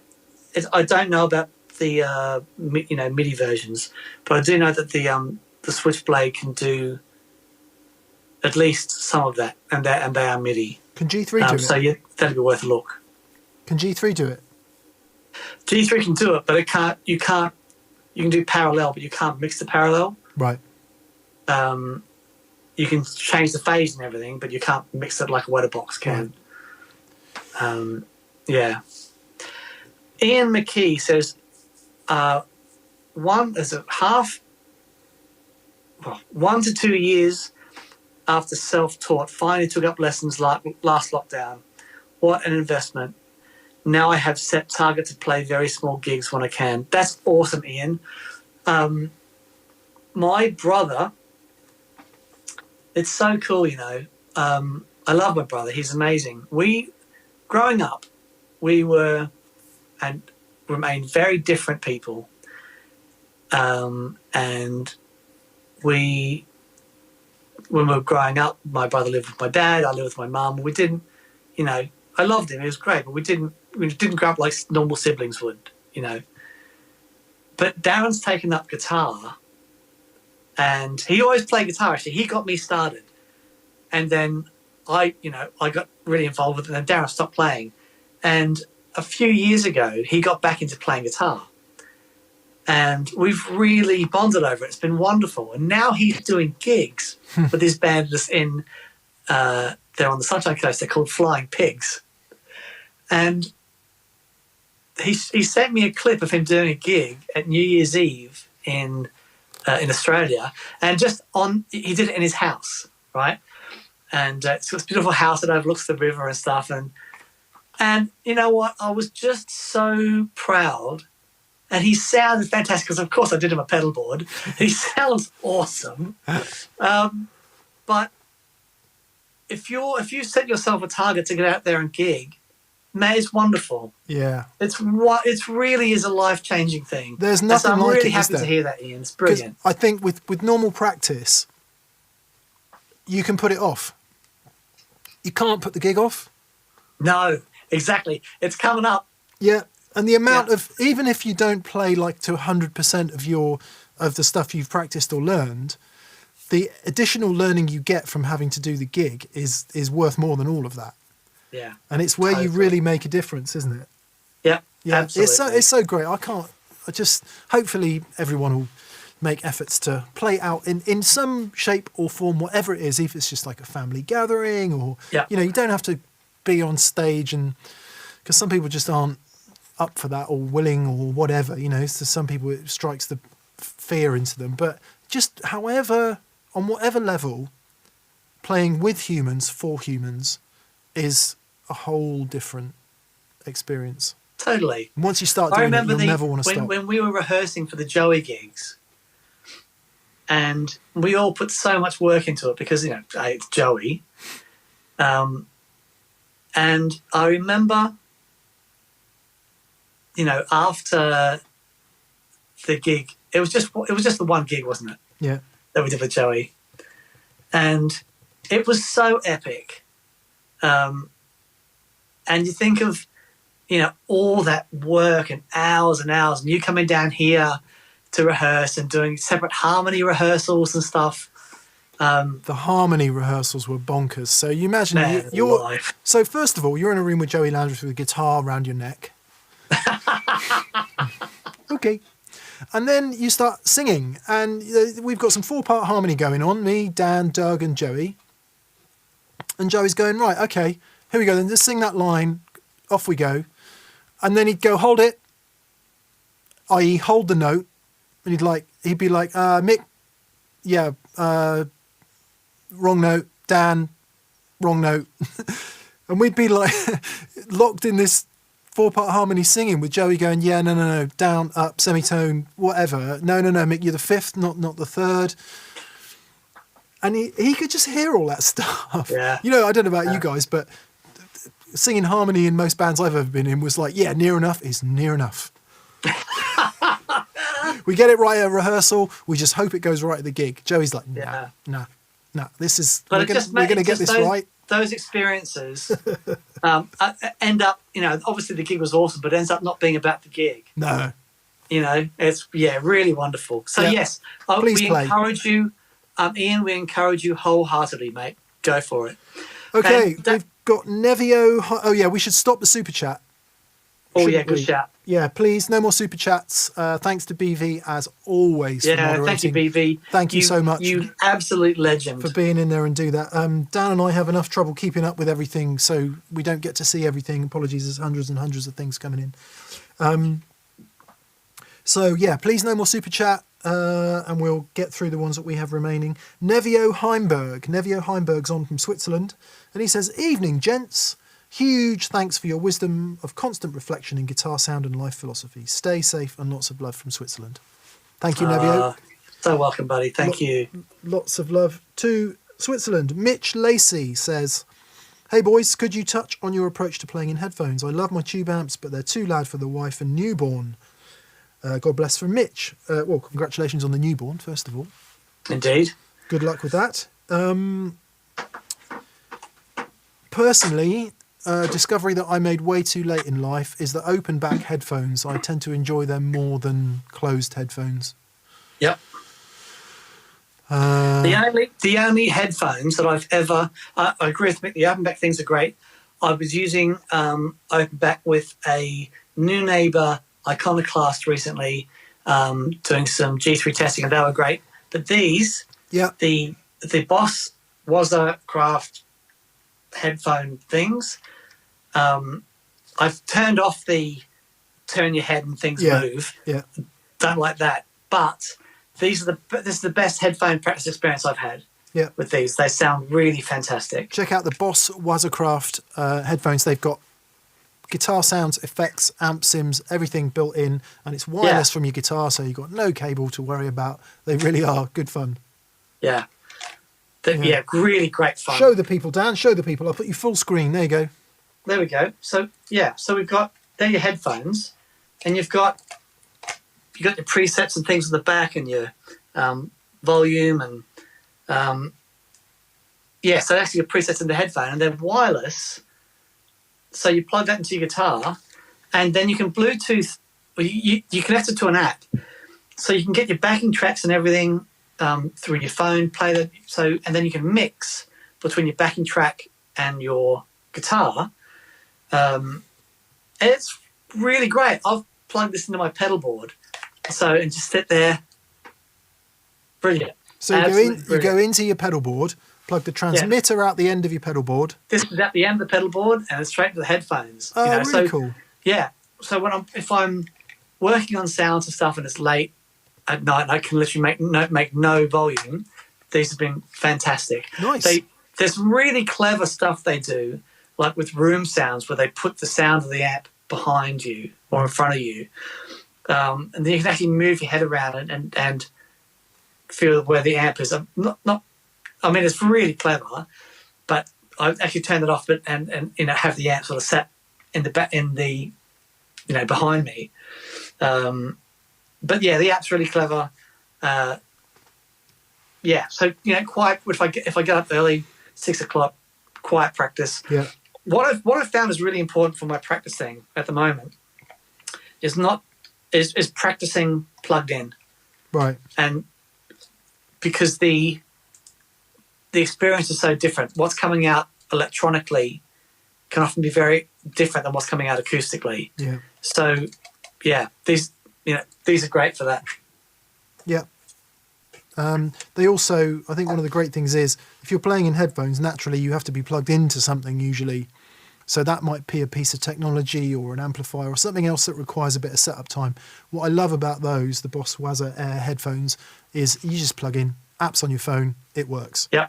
No mucky muck everywhere. Yeah, really, really great. Yeah, bit of cash, Mitch, but well worth it, I would say. Yeah. Marco Barozzi. Hi, Marco. Great to hear from you. He says, "Hi, lads. Really enjoyed your 2 acoustic videos from 2018. Still among my favourites. Do you find yourself getting more inspired for songwriting when playing acoustic or electric? I struggle with electric guitar." Yeah, it depends. I am often, when we did the second Ten Spirits album, that was all written on electric, apart from, I think, one track. And it was inspired by the sounds that we were getting. It depends. It depends whether you're... it depends on the sort of songs. It depends whether you're doing anything that's got to do with, with riffs or whatever. But if what you're doing is, if you're going to write a crowded house type album, absolutely. Grab the acoustic out and write some amazing songs. Yeah. I think one thing that could be worth trying is if you come up with an idea, is maybe try it on acoustic and electric. Yeah. So that's good. something I've definitely had a sort of like a wow moment with is I might come up with a phrase on the guitar. I'm trying to think of an example where you come up with a phrase that might be like I don't know. What did I do recently? We had to record a piece of music recently, Dan. I can't remember what it was what it was for, but the kind of the main theme was.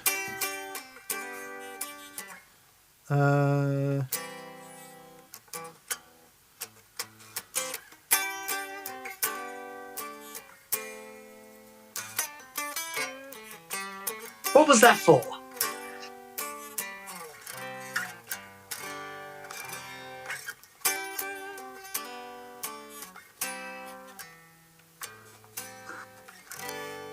I can't remember what it was for, but when I so it's going to end up as a song. There's some news coming, by the way. It's going to end up as a song of mine. I mean, it's the kind of thing you'd hear John Mayer play or Hendrix or whatever. But anyway, so what do we get?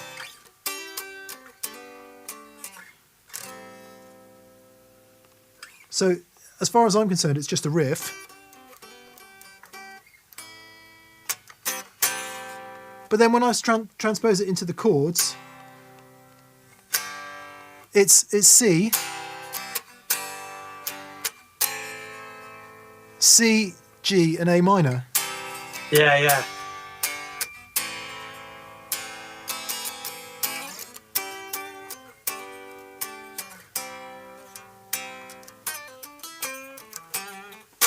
So hopefully you could hear that. But so because my theory knowledge isn't great and I don't know what I'm playing, it just sounds like a nice riff to me. What happens then is I'm thinking, okay, that sounds really nice. Let me just work out the chords to play on it. And these chords just sound great on acoustic guitar, right? Yeah. Sound really brilliant. And then the next thing you might do is stick a capo on somewhere, transpose the chords and play it twice on an acoustic guitar, the riff on an electric guitar, and then you've got like your song's 2/3 of the way done. Did you say you had some news? Yes. Go on then. Okay. Bill Albino. This is just for the TPS community because you guys are kind and with us, and you're always with us. For anyone who did watch the video on Friday, I was talking about that I'm not going to buy a vintage Strat. I am going to buy a vintage Strat. Yeah! Come on! I watched it back and I was like, you idiot. You know, you're talking about living in the moment. You're talking about living in the moment, and the moment is now. And the one thing you want in the world more than anything else is a vintage Strat. So anyway, I've decided to, use up a bit of savings, borrow a bit of cash, and buy one. I'm so glad to hear it, mate. Yeah, Dan and I discussed it at length. We discussed it with Catherine, and we're all happy. We're all on the same boat. But I've decided that I'm going to try and make it sing for its supper a little bit. So I'm going to record a 4-track EP and put that out via the TPS store in the way that Dan is doing the same, so that it sings for its supper a bit. Yeah. Yeah. Great. So that we Lovely. try and claw some money back from having it. Yeah, and it's not just to get the cash; it's to force myself into doing something creative, which I desperately want to do. So I've cooked up this whole story, which is probably, a psychologist would pick it to pieces, but let's not go there. So I am going to buy a vintage Strat. I'm going to buy a, 62 to 64 Sunburst Strat. Awesome. The best one I can get for whatever cash I've got, which is going to have some issues because of my budget. But I'm going to do it, Dan. I'm going to do it. Amazing. And thank you for your support, mate. buddy. Of course. Dan's encouraging me to do it. Gonna happen. Yeah. So anyway, that track will be one of the tracks. Brilliant. JD Richmond 237 says, I just watched an ADHD performance. Guitarist brilliantly uses pedals in a jazz context. Who are some other artists pushing tonal boundaries? Interesting. Kurt Rosenwinkel was definitely one. astonishing jazz guitar player. And if everything is well, we hope to have him on the show at some point this year when he's touring. But what he does tonally is wonderful.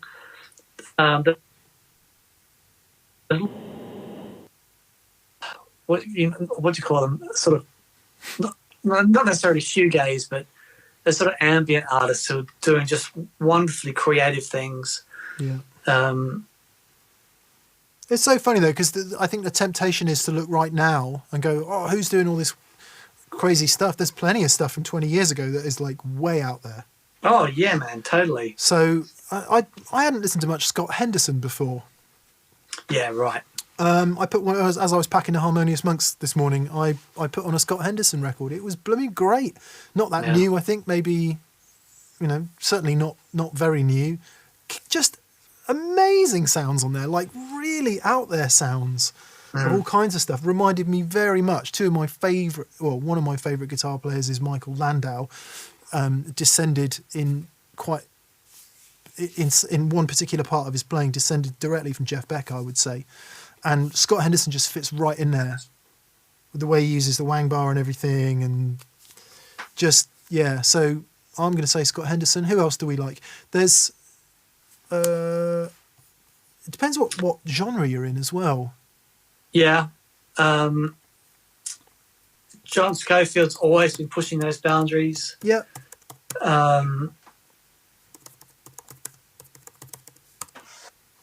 There's a guy I want to mention. I'm just trying to make sure I get the name correct.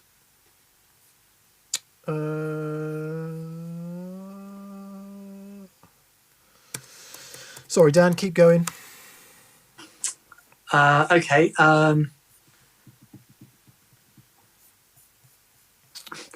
Tricky, isn't it? Because at the moment, my listening time is basically Pat Martino and a handful of others.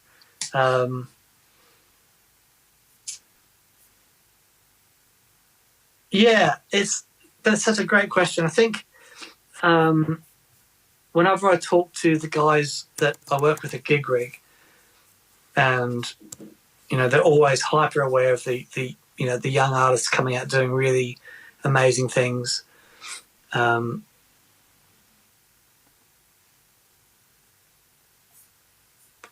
It's hard, isn't it? Isn't it really hard when you pushed? I'm trying to remember the name. I've got tip of the tongue theory. I'm trying to remember the name of a guitar player who I know. Literally, in any other conversation, it would just be springing off my tongue. But I've got a blockage. Why is that? Yeah, I don't know. I think I was the bottomized as a child, and the part where the names are stored just went. You won't be needing this.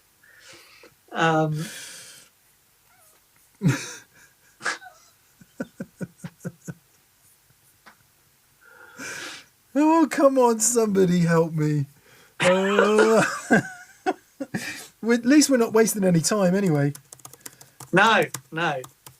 At least we're not wasting any time at all on this. Come on. Why is it so hard to find this information? I'm just not going to come... I'm not going to come up with it. The guy that does the pedal zone, he often really gets into that side of things with the blooper and the microcosm and those sorts of sounds. He's really, really good at that stuff. He's very musical. Stefan? You are kidding me. He's really great. Yes. I'm not sure. Anyway. I just can't believe this. You will carry on, and when you remember his name, just shout it out. Something is... Yeah. Oh, hang on. Oh, far out. There's a Swedish band. You know what's scarier is that even an internet search isn't throwing it up. That is really bad. Wow. I went to a rock climbing gym with my son, and I heard this amazing guitar playing with these crazy sounds. And I went up to, I sort of left Zach hanging on the wall, and I rushed up to the receptionist. Excuse me, who's this band? What track's playing? Zach sort of had dangled off, completely oblivious, just one arm dangling off the wall, just hanging out. And it's I can't pronounce the name. It's a Swedish band, but anyway, they're very cool. So anyway, when you remember your guy, Mick, just shout it out with gusto. I will. Michael Force says, great show last Friday. So good to see you guys. Take care and stay safe. Thanks, Michael. Thank you, Michael. And Matt Fetters. Thank you, Matt. I don't see a question from you, but I'll keep an eye out. Thank you, mate. And Josh Casper says, I love gear, but it's you guys that keep me watching. Talking about mental health, dispelling the stigma is so important. Can't express enough how much I appreciate you guys as human beings. That's amazing, Josh. Thank you very much. It's really funny, I'm so grateful to our loyal TPS viewers. And, one thing that's funny doing this, when you've got a channel like this, one of the things is, you striking a balance between what's important to you and being authentic and real. Yeah. And not getting too carried away with chasing numbers. And numbers are great, don't get me wrong. Numbers and that's, if you're running any sort of business, numbers are important. But it is certainly a part of what we do. I remember I posted a thing on Facebook the other day, just being so proud of Mick when he started talking about this. It is so important, and I'm just, it's very, very proud. Thank you, mate. That's very kind of you to say. It's just not going to happen. I physically cannot believe it's not coming up. Anyway, there we go. So I'm going to have to move on. Okay. John William Gould says, hey, fellas, loved your review on 2020. In the process of reading The Subtle Art of, thanks to Mick's recommendation, and it's so eye-opening, grabbing a spring reverb tee to celebrate the feeling good. Cheers, John. That's brilliant, mate. Thank you. And Puppy Cow says, can you please recommend an air guitar? If so, what specs should I look out for? Weight is everything with an air guitar. The Flying V is the best air guitar possible, I think. Oh yeah, man, totally. Okay. Okay. A quick thing on air guitars. Did you find it? Did you find it? Sorry, and I really apologise to Anthony DaCosta. There you go. Oh yeah, man. Who plays with Aoife O'Donovan. His stuff. He's incredible. Absolutely amazing guitar player for sounds and textures. Anthony DaCosta. And sorry for the tip of the tongue theory. It's like forgetting your name, Dan. It's crazy. Yeah. There's got to be a psychological explanation for the tip of the tongue theory. Sorry, just speaking about air guitars before I forget this. I did a gig. So my band used to play at all the walkabout pubs in London. And on Australia Day, we'd do at least 2 gigs. And it is just ridiculous. Queues around the block. We'd generally play at Temple and at Shepherd's Bush walkabout. And, thousands of people. And we'd finished. I don't have an answer for that. Oh, shush. Hush you. So we were staying over in London that night, and at the end of the gig, and I've only ever done this once before, I left my guitars at Temple Walkabout. And I was driving back, and I thought, no, we're unloading the gear. So far out. Where are my guitars? And I said, oh no, they're at the venue. Called the venue. And says, all right, we've got them here. They're safe. And on the way back to get the guitars, I didn't know this, but Doug and Mark had called the venue to play a trick on me. So I get to the venue And I walk in and say, "Oh, hi, I'm here for my guitars." And he walks out with these 2 blow-up flying Vs. Says, "Here, are these the ones you're looking for?" And of course, this is Red and a String Breaker. And I am absolute. But yeah, there you go. There you go. I got them back, but yeah, that was my air guitar moment. Okay. Andrew Dibble says, "Hi gents, my current pedal setup is too big for a pedal train Classic Junior, but too big for a Metro. Any tips on a 30 by 33 centimeter board?" Just get the bigger pedal board and buy more pedals. Yes, that's exactly what I was going to say. There is a Metro. I'm pretty sure there's a Metro Plus. There's quite a lot of different. The annoying thing about pedal train is you've got to go to the different. I'm not sure. Last time I went to the pedal train website, there's not a view all. The other option is, get some bits of wood and make one. Just cut it out to size. Get the bigger board and buy a couple more pedals. Yeah. That's what you want to do. Yeah. I'm with Dan. Yeah. Bryson Crook says, "Hey Mick, Dan, you've spoken about output impedance and how it affects the signal chain. What are normal impedance values and a way to check it in the pedal? You want to, unless you can read schematics and know how that works, just look up the tech spec sheet and it'll have an input and an output impedance. Now, it all depends.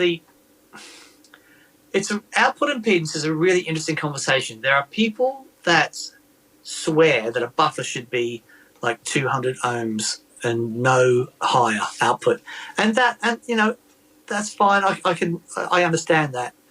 One thing is that I find that with an output impedance, generally, like a standard Boss pedal and big muffs and that sort of thing, you're looking at 1K output impedance, and that is enough to drive the capacitance of a decent length cable. So there's enough integrity in 1K for most cables, unless you're using like really high capacitance cable. 1K, anything from 1K down, it's going to be fine. The thing is as well to remember that the impedances do make up some of the sound of the pedals, like, especially with fuzzers. But there are overdrives and things that have quite a high output impedance.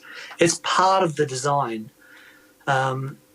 So, yeah, I am more concerned about headroom in buffers, about transient response, than I am about a super low output impedance. That's my take on it. I mean, I wouldn't go any higher than 1K for a standard buffer, but 1K I've always got good results with 1K, and because most of the pedals that we use, that is their output impedance. Yeah. And so if your rig sounds good with those pedals, then it'll sound good with a buffer that has got the same output impedance. There we go. Super Nilo says, "Hi guys, I want to go wet dry, but I use a looper at the end of my signal chain. Would a stereo looper for the wet and dry in parallel cause a ground loop? How would you loop when running wet dry?"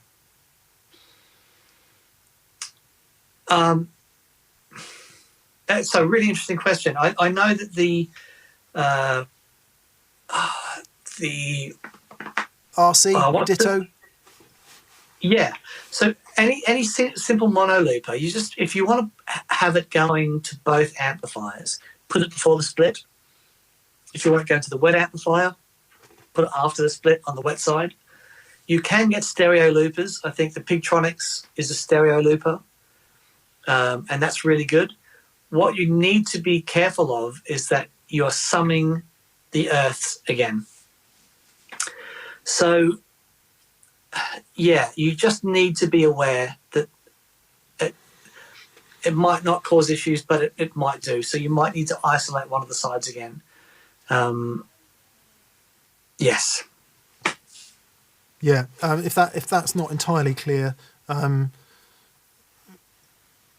if you're using a loop switcher such as G2, for example, or G3, and it's in the loop, and you're then going out to the main outs, you can solve all that within the loop switcher.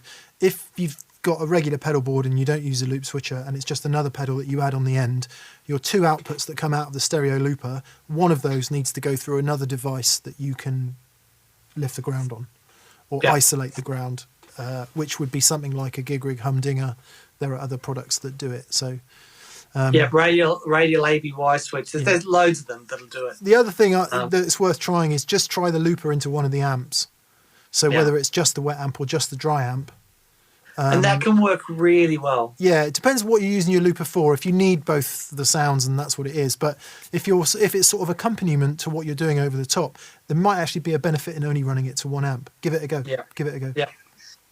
Manica Lion says, recently discovered my lawsuit Les Paul is chambered. I've never found a Les Paul like it. Wow. Curious if you were covered chambered, relieved, etc. with Les Pauls. Interesting. So the guitars that sort of spring to mind are our mate. I'm just trying to think where he is up north. Carl Longbottom. Carl Longbottom. Yeah, where is he based? North of Bristol. North of Bristol. Okay. Hey, Carl. And he made a T style and an S style guitar for us to have a look at. And they are chambered. And he's going to do some of sending him some bits and pieces to work on my T style guitar. But yeah, the chambered thing is really interesting. It does fundamentally change everything about the guitar. Yeah, so in the case of a Les Paul, many of you will be aware that Gibson was really struggling to source light mahogany. So in an effort to not make the guitars all like 11 or 12 pounds or whatever, they just put a series of seemingly random, just drill some out, circular, non-circular, weight relieved, take the mass away from the wood, which is one approach. Chambering is a politer term for something that is more acoustically considered. And if you think of something like a Gretsch Jet, I presume the Robin Ford Esprit, there have been plenty of guitars down the years that ostensibly look solid but actually are chambered inside, so they're partly hollow. It's a really interesting subject. The hard thing is, like all of these things, unless you get two identical guitars using as close as possible the same bits of wood and hardware and electronics, it's very hard to say what that difference is. My experience would be the biggest difference is in the transient of the note. Yeah. And indeed the resonance thereafter, so how it feeds back. I think we could probably do something on that. Yeah. Did Gibson ever do anything like the 335 without F-holes? Yeah, the BB King Lucille didn't have any F-holes, if I'm right. Okay. Very interesting. All right. We need to get through these super chats, but let's talk about that because I think that would be really interesting. Okay, let's speed up then. Angus Alan, M says... Sorry, Alan...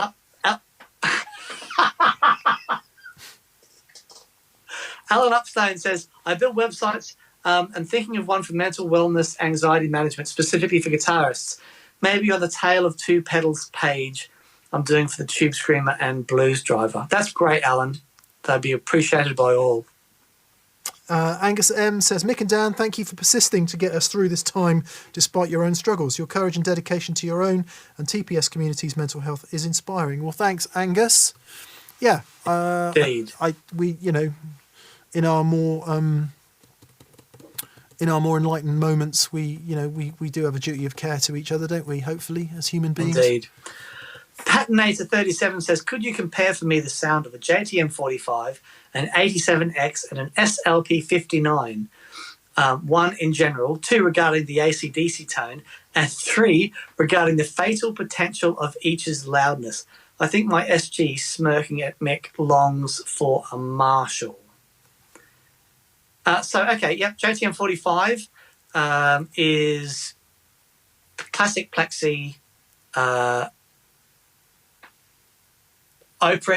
like basement type thing, right?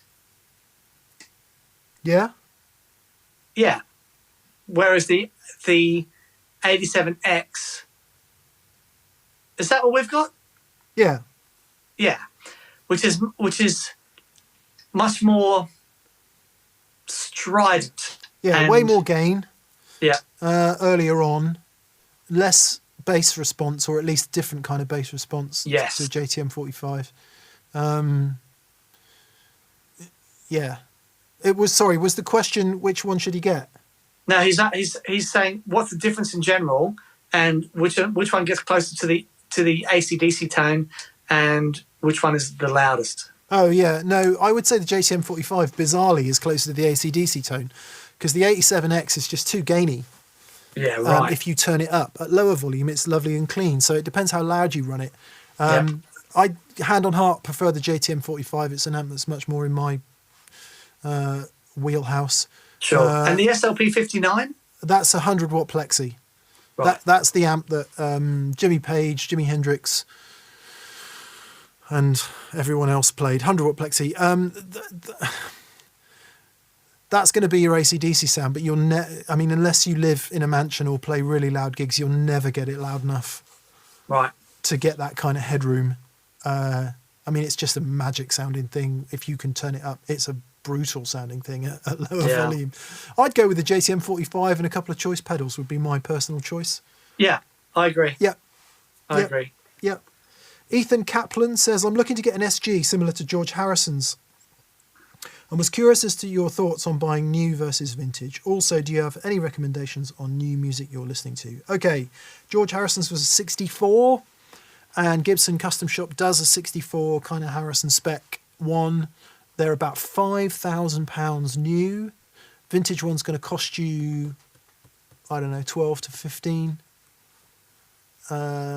So for 3 times the price, you can get an original vintage one that's never going to lose any value and be just a glorious thing to own if you've got the cash. If you are lucky enough to be someone who's got some money in the bank, you'll look at it and it's not doing anything. I'm not, by the way, or at least whatever I have is going on an old Strat. And I figure that it sitting in that old Strat is probably more useful than it being sat in a bank earning 0% interest. So if you look at the SG in that way, if you buy a nice one, it's got good provenance, no issues from a quality seller, such as ATB Guitars in Cheltenham, you're not going to lose money on that guitar in the long term. You might lose money on it in 5 years if you have to sell it quickly to someone who's very shrewd at buying vintage guitars. If you keep it as an heirloom and you sell it in 25 years or leave it to your kids, that guitar's only ever going up. Buy a reissue, pay $5,000 for it tomorrow, it's worth $3,500 the next day, and then maybe in 10 years it's worth $5,000 again. That's what I think. Indeed. So it's about how much disposable you've got, really. The Gibson Custom Shop guitars, hardly the finest guitar making that exists on the planet. You'd probably look to some other brands for that, but vibe, feel, tone, yeah, really great. Yeah. Daniel Webb says, on a brighter note, my neighbours and I have started a vinyl swap during lockdown, which is the discovery of new music. Mate, that's brilliant. And I would recommend it to anyone. The gift of music is so powerful. Yes. Sorry, Ethan. Absolutely. Your other question was, any new music you're listening to? Dan, any new music you're listening to? Yes. I've been listening to Carnival lately. Not necessarily new music, but I'm just sort of rediscovering them. Yeah. And far out, man. What an extraordinary band. Yeah. Nice. I've got Sarah Jarosz, Undercurrent, almost on repeat at the moment. I'm listening to that a lot. What else am I listening to? Somebody called Landreth may have sent me the mixes to his... I got those today! Yeah, which is pretty cool. Someone called Landreth might have done a... Lowell George record. Might have. I don't know. Cannot confirm nor deny. Yeah, I don't know when it's coming out. Only confirm. I don't know when it's coming out, but it's pretty special. Yeah. Who else have I been listening to? I've actually been listening to some Robin Ford records that I hadn't listened to for a long time. Oh yeah, Tiger Walk. Tiger Walk and in a New Blues or Into the Blues or something like that. My head's in that sort of Dumble mode again and been really enjoying that. So yeah. Amazing. David Harrison. Thanks, Dave. That's really generous, mate. He says, thanks for everything, guys. Picked up a guitar for the first time in 20 years due to the pandemic, and I've never had more fun. Yes. Here's a little for Mick's Vintage Fund. I love Dance Telly, hardtailed Strat in lieu of another guitar. No question, just thanks. Thank you, David. That's so kind, mate. That's very kind, David. Andy Milne says, hey up, Mick and Dan. Just wondered if you've ever been told off by a neighbour for playing too loud. And have you got any good comebacks? Okay, I got a quick story. When I was in my band in Brisbane, and I was living with the bass player in this block of flats in Brisbane, and we had this neighbour downstairs who was genuinely weird, and we were just talking, and he came upstairs and banged on the door. Says, "Guys, you're too loud." I said, "What's going on?" And he said, "You're too loud. You got to be, respect everyone." He says, "I don't even flush my toilet when I know other people are in the unit." I'm like, "You are weird." Anyway, we had this friend of ours, a guy called Julian, who was playing in another band, and he was brilliant, but he was just, man, he was so ADHD, it was crazy. And he would turn up at odd times of the day and says, "I've written this new song, check it out." And I remember he turned up once at like 1 o'clock in the morning, and by this time we'd already had a number of complaints by this guy downstairs. And Julian turns up 1 o'clock in the morning and says, "Guys, I've written this song, I want you to check it out." Says, "Julian, very happy to hear it, mate, but you need to be so quiet because otherwise we're going to get kicked out." "Oh yeah, I'll be really quiet." And then he just starts banging 10 shades of crap out of the guitar and screaming the song. And I'm like, "Mate, this isn't going to work." Just, sorry. But check this one out. And then by the time we got to his fourth song, we were like, "Go for it, Julian. This is brilliant. Just go for it, mate. Sing your heart out." We were evicted the next day. But yeah, it was a hilarious evening. Yeah, I don't think I have. Only as kids where, we used to set up a drum kit in the sitting room and whatever amps we could get our hands on, and the next door neighbour was a bit. I think he'd had a tough time, like he'd been in the war or something, and poor guy. You have no sympathy for these kind of things when you're a child, obviously. Yeah. So mate, I feel for him. Yeah. We had my drummer when I was a kid in like one of my first bands. Actually, it was my first band I was in with Brendan. This predates that story. He had these amazing parents, and they were so supportive, and they moved out to the country so that he could play his drums. Oh, wow. And they set up this special room in the country. First day they moved there, he's practicing his drums. Some guy drives over from somewhere that could hear his drums to complain. Can you imagine? It's a bit like motorcycles and push bikes out in the wild, It's almost like ramblers and walkers exist only to set up snare wires for push bikes. People only go walking in the countryside to get annoyed at people on motocross bikes. That's the only reason that happens. Comebacks. Say, what would you like to hear, mate? Sorry, it doesn't go any louder. Or put a cap down on the floor and go, this isn't for free, Yes. You can try that. Or, that's a tough one. One. Peter Glasby says, "Alright, canny lads." Alright, canny lads. He says, "Love your show. With G3, Daniel, yes, can I switch my stereo pedals between stereo into 2 amps and wet dry?" Okay. It's the reason that's tricky. How would you do it? Let me think about it. If you got a pedal set up as yes, you can. What you do is you don't set those 2 loops up as stereo. You set them up in parallel. So, which is basically stereo, and then the next time you want to do it wet dry, you only set up one side. But you are going to lose. I guess you could run them in, instead of running them in parallel, you run them in series and get both into one amplifier. It's possible. There's always going to be a compromise. Yeah, but it's anything's possible. Email support@thegigrig.com. There you go. And Joe and Jake will help you with that. David Downs. Hey guys, I'm looking for a new volume pedal for swells. Does impedance matter if placed after a fuzz and drives before wet effects? It would be after... Impedance is everything. Yeah, it is absolutely everything. It would be after a Boss GE7, which does have a buffer. Oh, okay. If it's after a Boss GE7, okay, but it's still everything. Right. What you'll find is if you put a 1 meg volume pedal after the Boss buffer, which is 1K, then you'll get, with the volume full on, the sweep won't actually start to work until it gets right back. This is the impedance because of the impedance, which is just glorious to behold. That's the impedance for all you regular viewers.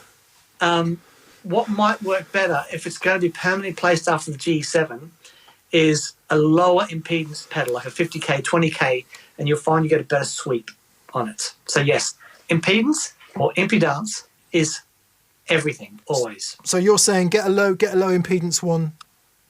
If it's going to be permanently after the buffer, get a lower impedance one. There you go.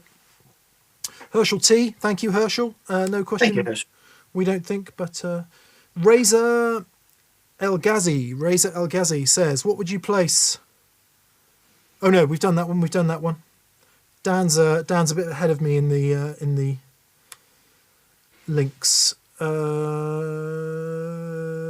Anthony DeVito from earlier. I didn't realise you were talking about a T style. Yes, G&L. Or indeed a Fender Player Series, which is about as T style as it comes. Trevor Hart, thank you, Trevor.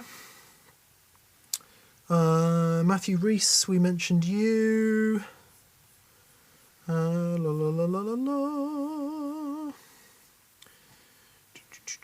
Sorry, do excuse us. There's quite a lot to stay on top of, which we either are... There's lots of fans of the impedance, Mick. Thanks.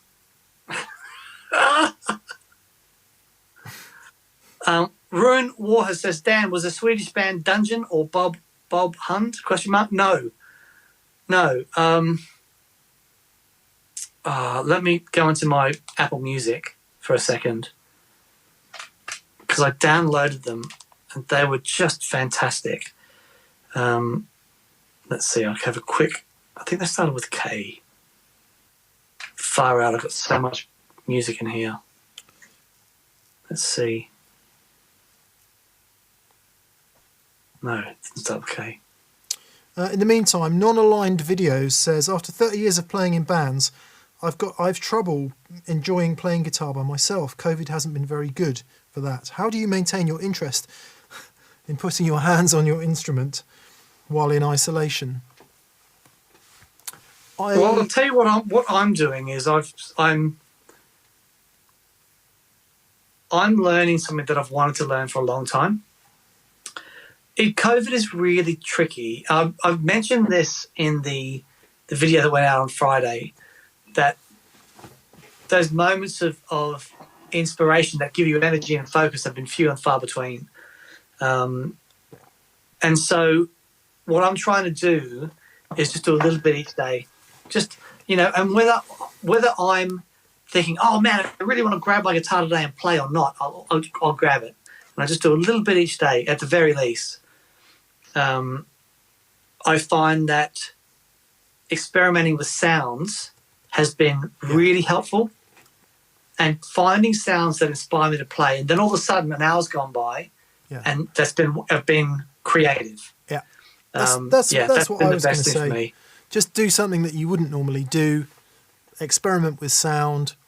Maybe do something as simple as, I don't know, you hear a theme tune on the TV, or I don't know, a classic song that is outside of your wheelhouse. Learn the chords. Yeah. Just do something that's not what you would have done in the band, and you'll probably find that just that alone leads you in different in different areas. I totally get it though, the not feeling inspired thing.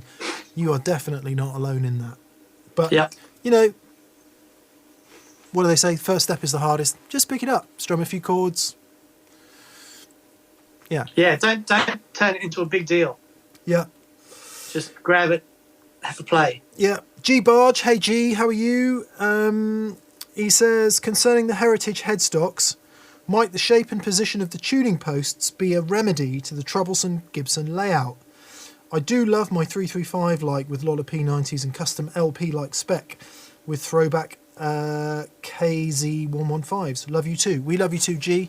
Thanks for your comments over the weekend, by the way. I was very touched by that in the comments section on the video.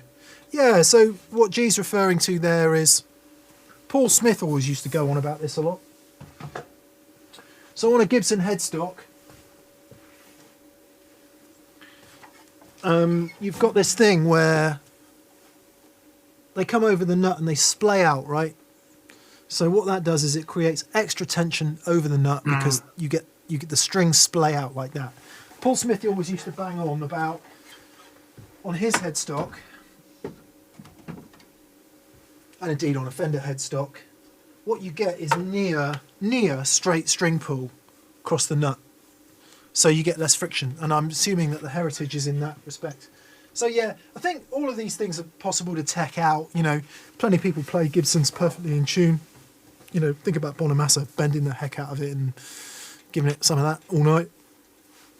So it's perfectly possible to remedy these things if the guitar's fettled nicely. But yeah, could be. Yeah. Flan Michael Victor Lippert says, just wanted to say thanks for all the pointers. Irreplaceable. You're very welcome, mate. You're so welcome.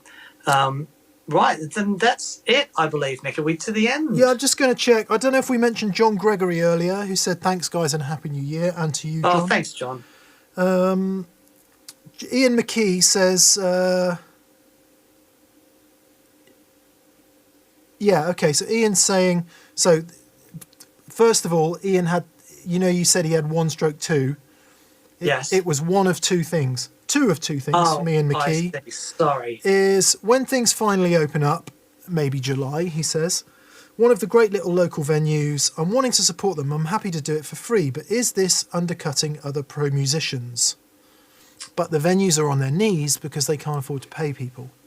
Interesting. The playing for free thing has been a bone of great contention for many years.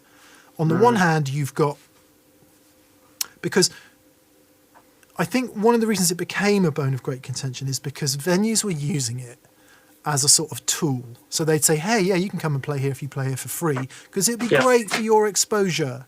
And it got even worse than that in a lot of venues where you'd have to pay to play. Yeah. And any of you out there in bands will know, certainly if you're original bands, they'll want you to do things like guarantee a certain number of attendees. They'll want to sell you tickets. Even before we get into the whole kind of paying to get on support things. That's one thing. That is a group of individuals. One argument is manipulating bands because they've got no other way to do it and taking advantage of them. The other way to look at that is, well, do you want to be famous or not? How much are you willing to invest in your own marketing? And your own marketing might be being seen on a bigger stage. So it depends how you view it. Personally, well, whatever, it doesn't matter. What you're talking about is something different. You're going, look, these venues are on their knees. It's a little local venue. I don't know what they pay artists normally. Yeah, if you're taking a Friday night slot, which would be normally a paid band thing, maybe there's something to be said for that. What if it's a Thursday night slot where they wouldn't normally have a band and they don't pay someone to play that night? What about if it's billed as a fundraiser to help the venue? It's hard to imagine anyone having a big problem with that if it's done in the interests of supporting the venue, because any musician at this point has probably three key things, right? We want some venues to be left that we can play in. We need to play. You know, anyone who's used to playing who isn't playing, it really hurts. And then on top of that, you know, maybe we do need to get paid as well. But I can't imagine anyone having a problem with that. Can you, Dan? No, I think it all depends on the way that you frame it. Yeah. Saying, look, we need to give our venues a hand. We're going to do a fundraiser to help them get back on their feet. Great.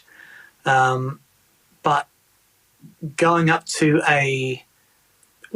when we get back to playing, I'm desperate to go to gigs, and I'm pretty confident that it'll all kick off relatively quickly.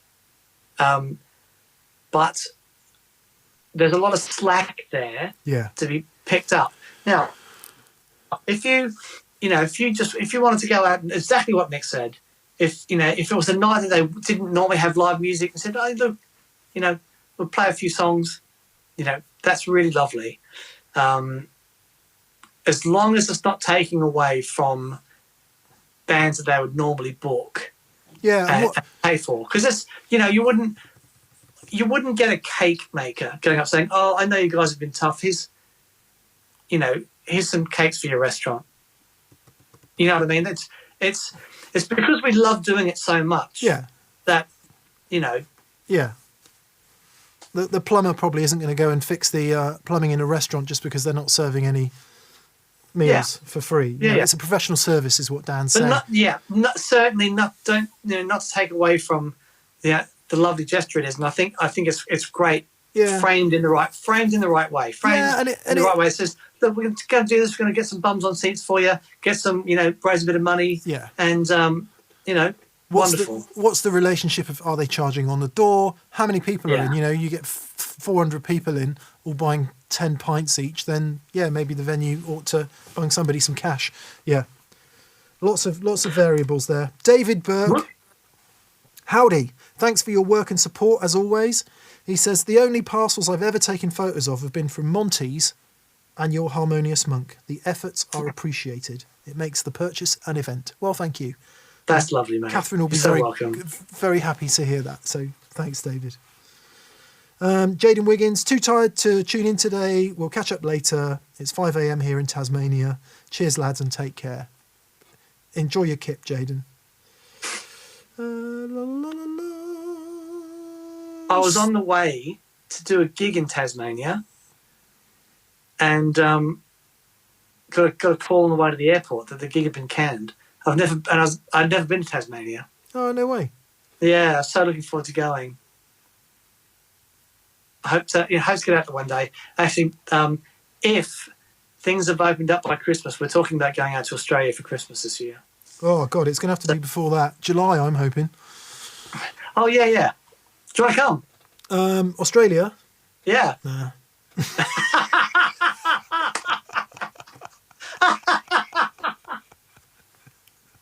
I'd love to. I'd love to see my brother. My brother lives in Australia. Yeah, I'd love to, mate. That would be awesome. Let's sort that out. That'd be great. Interestingly, I've been watching a BBC, or I don't know if BBC originally made it, called Mystery Road, which is based in northwestern Australia, which about murder and stuff. It's great. With my 90s pickup into a blues junior, says Stephen Hazel, the treble is piercing, but when I roll off the tone, by the time it's tolerable, it's just too dull. Any advice on how to get a bridge pickup sound that works? Yes. Get a smaller tone capacitor. So I don't know what... Yeah. You might have a value 0.047 or a 1. Might even be a 0.1. 1 microfarad. What you need is a 0.022 or smaller. And then what that does is it raises the frequency at which it rolls the treble off. So, yes. Yeah, do that. Very good shout. Yep, that'll solve that problem for you. La, la, la, la, la. Josh Casper says, I love gear, but it's you guys that keep me watching. Talking about mental health, dispelling the stigma is so important. I can't express how much I appreciate you guys as human beings. Well, thank you, Josh. Thanks, Josh. And I think we should echo that sentiment to the whole TPS community, because we do seem to have a bunch of very special people with us, and we're very lucky. Indeed. Will Wetherington says, hey, Dan, have you been fishing lately? No, Will, I haven't. I haven't been fishing for about 4 years since the last time I was in Australia. What kind of fishing did you do? We hired a boat and went out, took my son out and just dropped some lines over the boat, and he caught his first ever fish, which was lovely. I promptly dropped it back in, which he never forgave me for. Oh, right. But I mean, I don't know what we would have done with it anyway. You know, because it was the only fish we caught all day. But yeah, I grew up fishing in Australia, and I loved it. I haven't really done any fishing since I've been in the UK. So I've fished 2 or 3 times in 20 years. That's a weather thing, surely.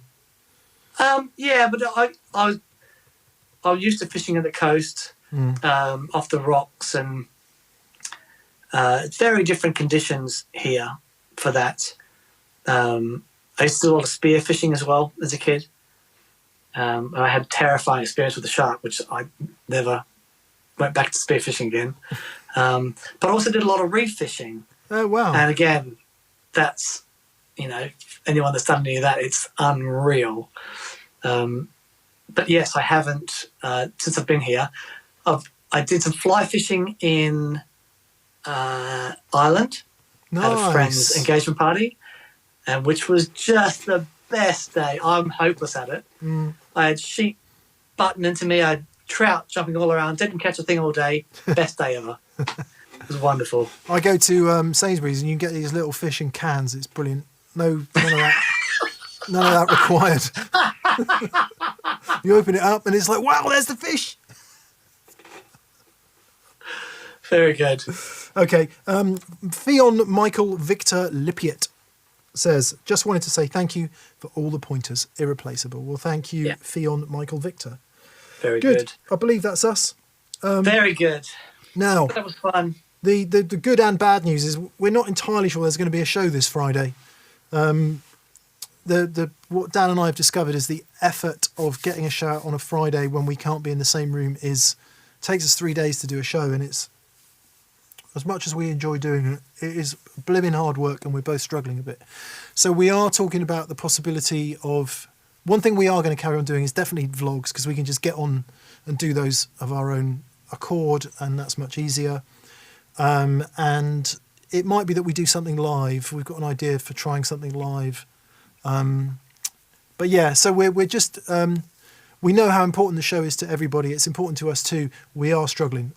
I think it's fair to say we are both struggling to get the damn thing out. It's really hard not, when we normally get, 2 or 3 shows out in a day, spending 3 days to get one show out that is compromised. Yeah. Because we're not in the same room. It's really tricky. Yeah, we know that the core of you lovely people that are with us now, would just say, we'll just, do something. We're really happy, but Dan and I are not happy with anything we put out. It's got to be good for a Friday show.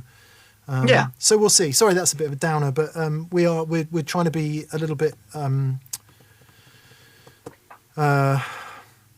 pragmatic. Yes, pragmatic and realistic about what we can do before we can actually get back in the same room and start filming again.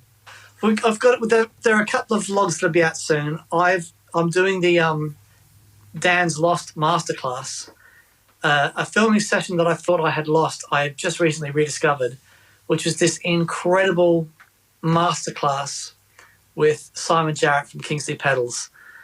It is the most extraordinary lesson that I filmed with him. So hopefully that will be out, if not this week, next week. Wonderful. Cool. We missed a question from Airfire, who says, Mick recommended me to buy something weird for my birthday, and so I decided to buy some online guitar lessons. Brilliant. Brilliant. I even updated my TrueFire app the other day, thinking that I might give it another visit. But yeah, why not? I love the TrueFire app. It's really great. What better thing to do if you're locked at home? Yeah, man, totally.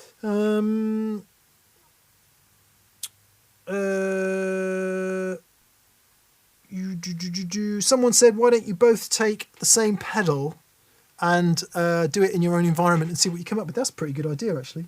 I like that. That'll that would be a good idea. Lilia Luciano says, are either of you running the Chase Bliss automaton on your current board? Yes, I am. We both are. We both are, yeah. Yeah, good. I think that's us. Yeah, lovely. All right, everyone, thank you so much for joining us. We really look forward to our Mondays with you all. It's really great fun. Take care. Have a great week. Stay safe. And yeah, we will see you next week. We will, either via vlogs or the main show. We'll be here in some way, shape or form. We may have to be a bit creative for a few weeks, but that's all good. Indeed. Cool. Catherine's Bye, just everyone. coming in. Be good. Lots of love. We got a Take problem? care. Yeah. BB sent a couple of... Oh, sorry, I haven't really been listening. He sent a couple of questions that might have... Super chat questions that might not have had a question. Okay. Yes. There was a question from Trevor Hart, which we missed. Okay.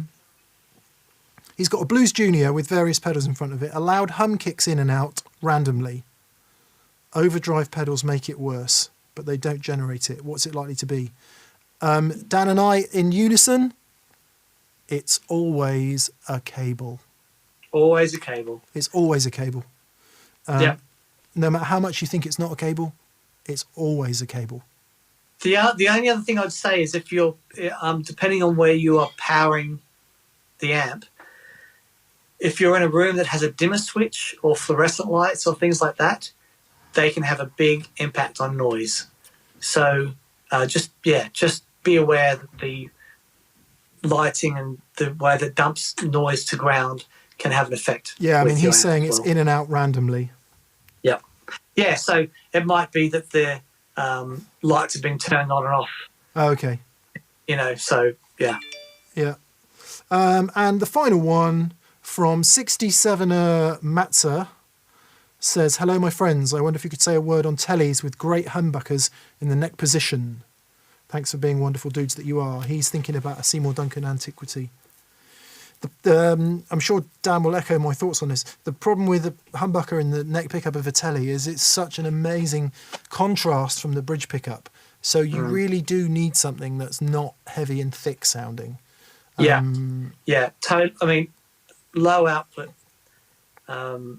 vintage wind, the reason that the thin line full range things work so well is because they were really bright pickups. Yeah.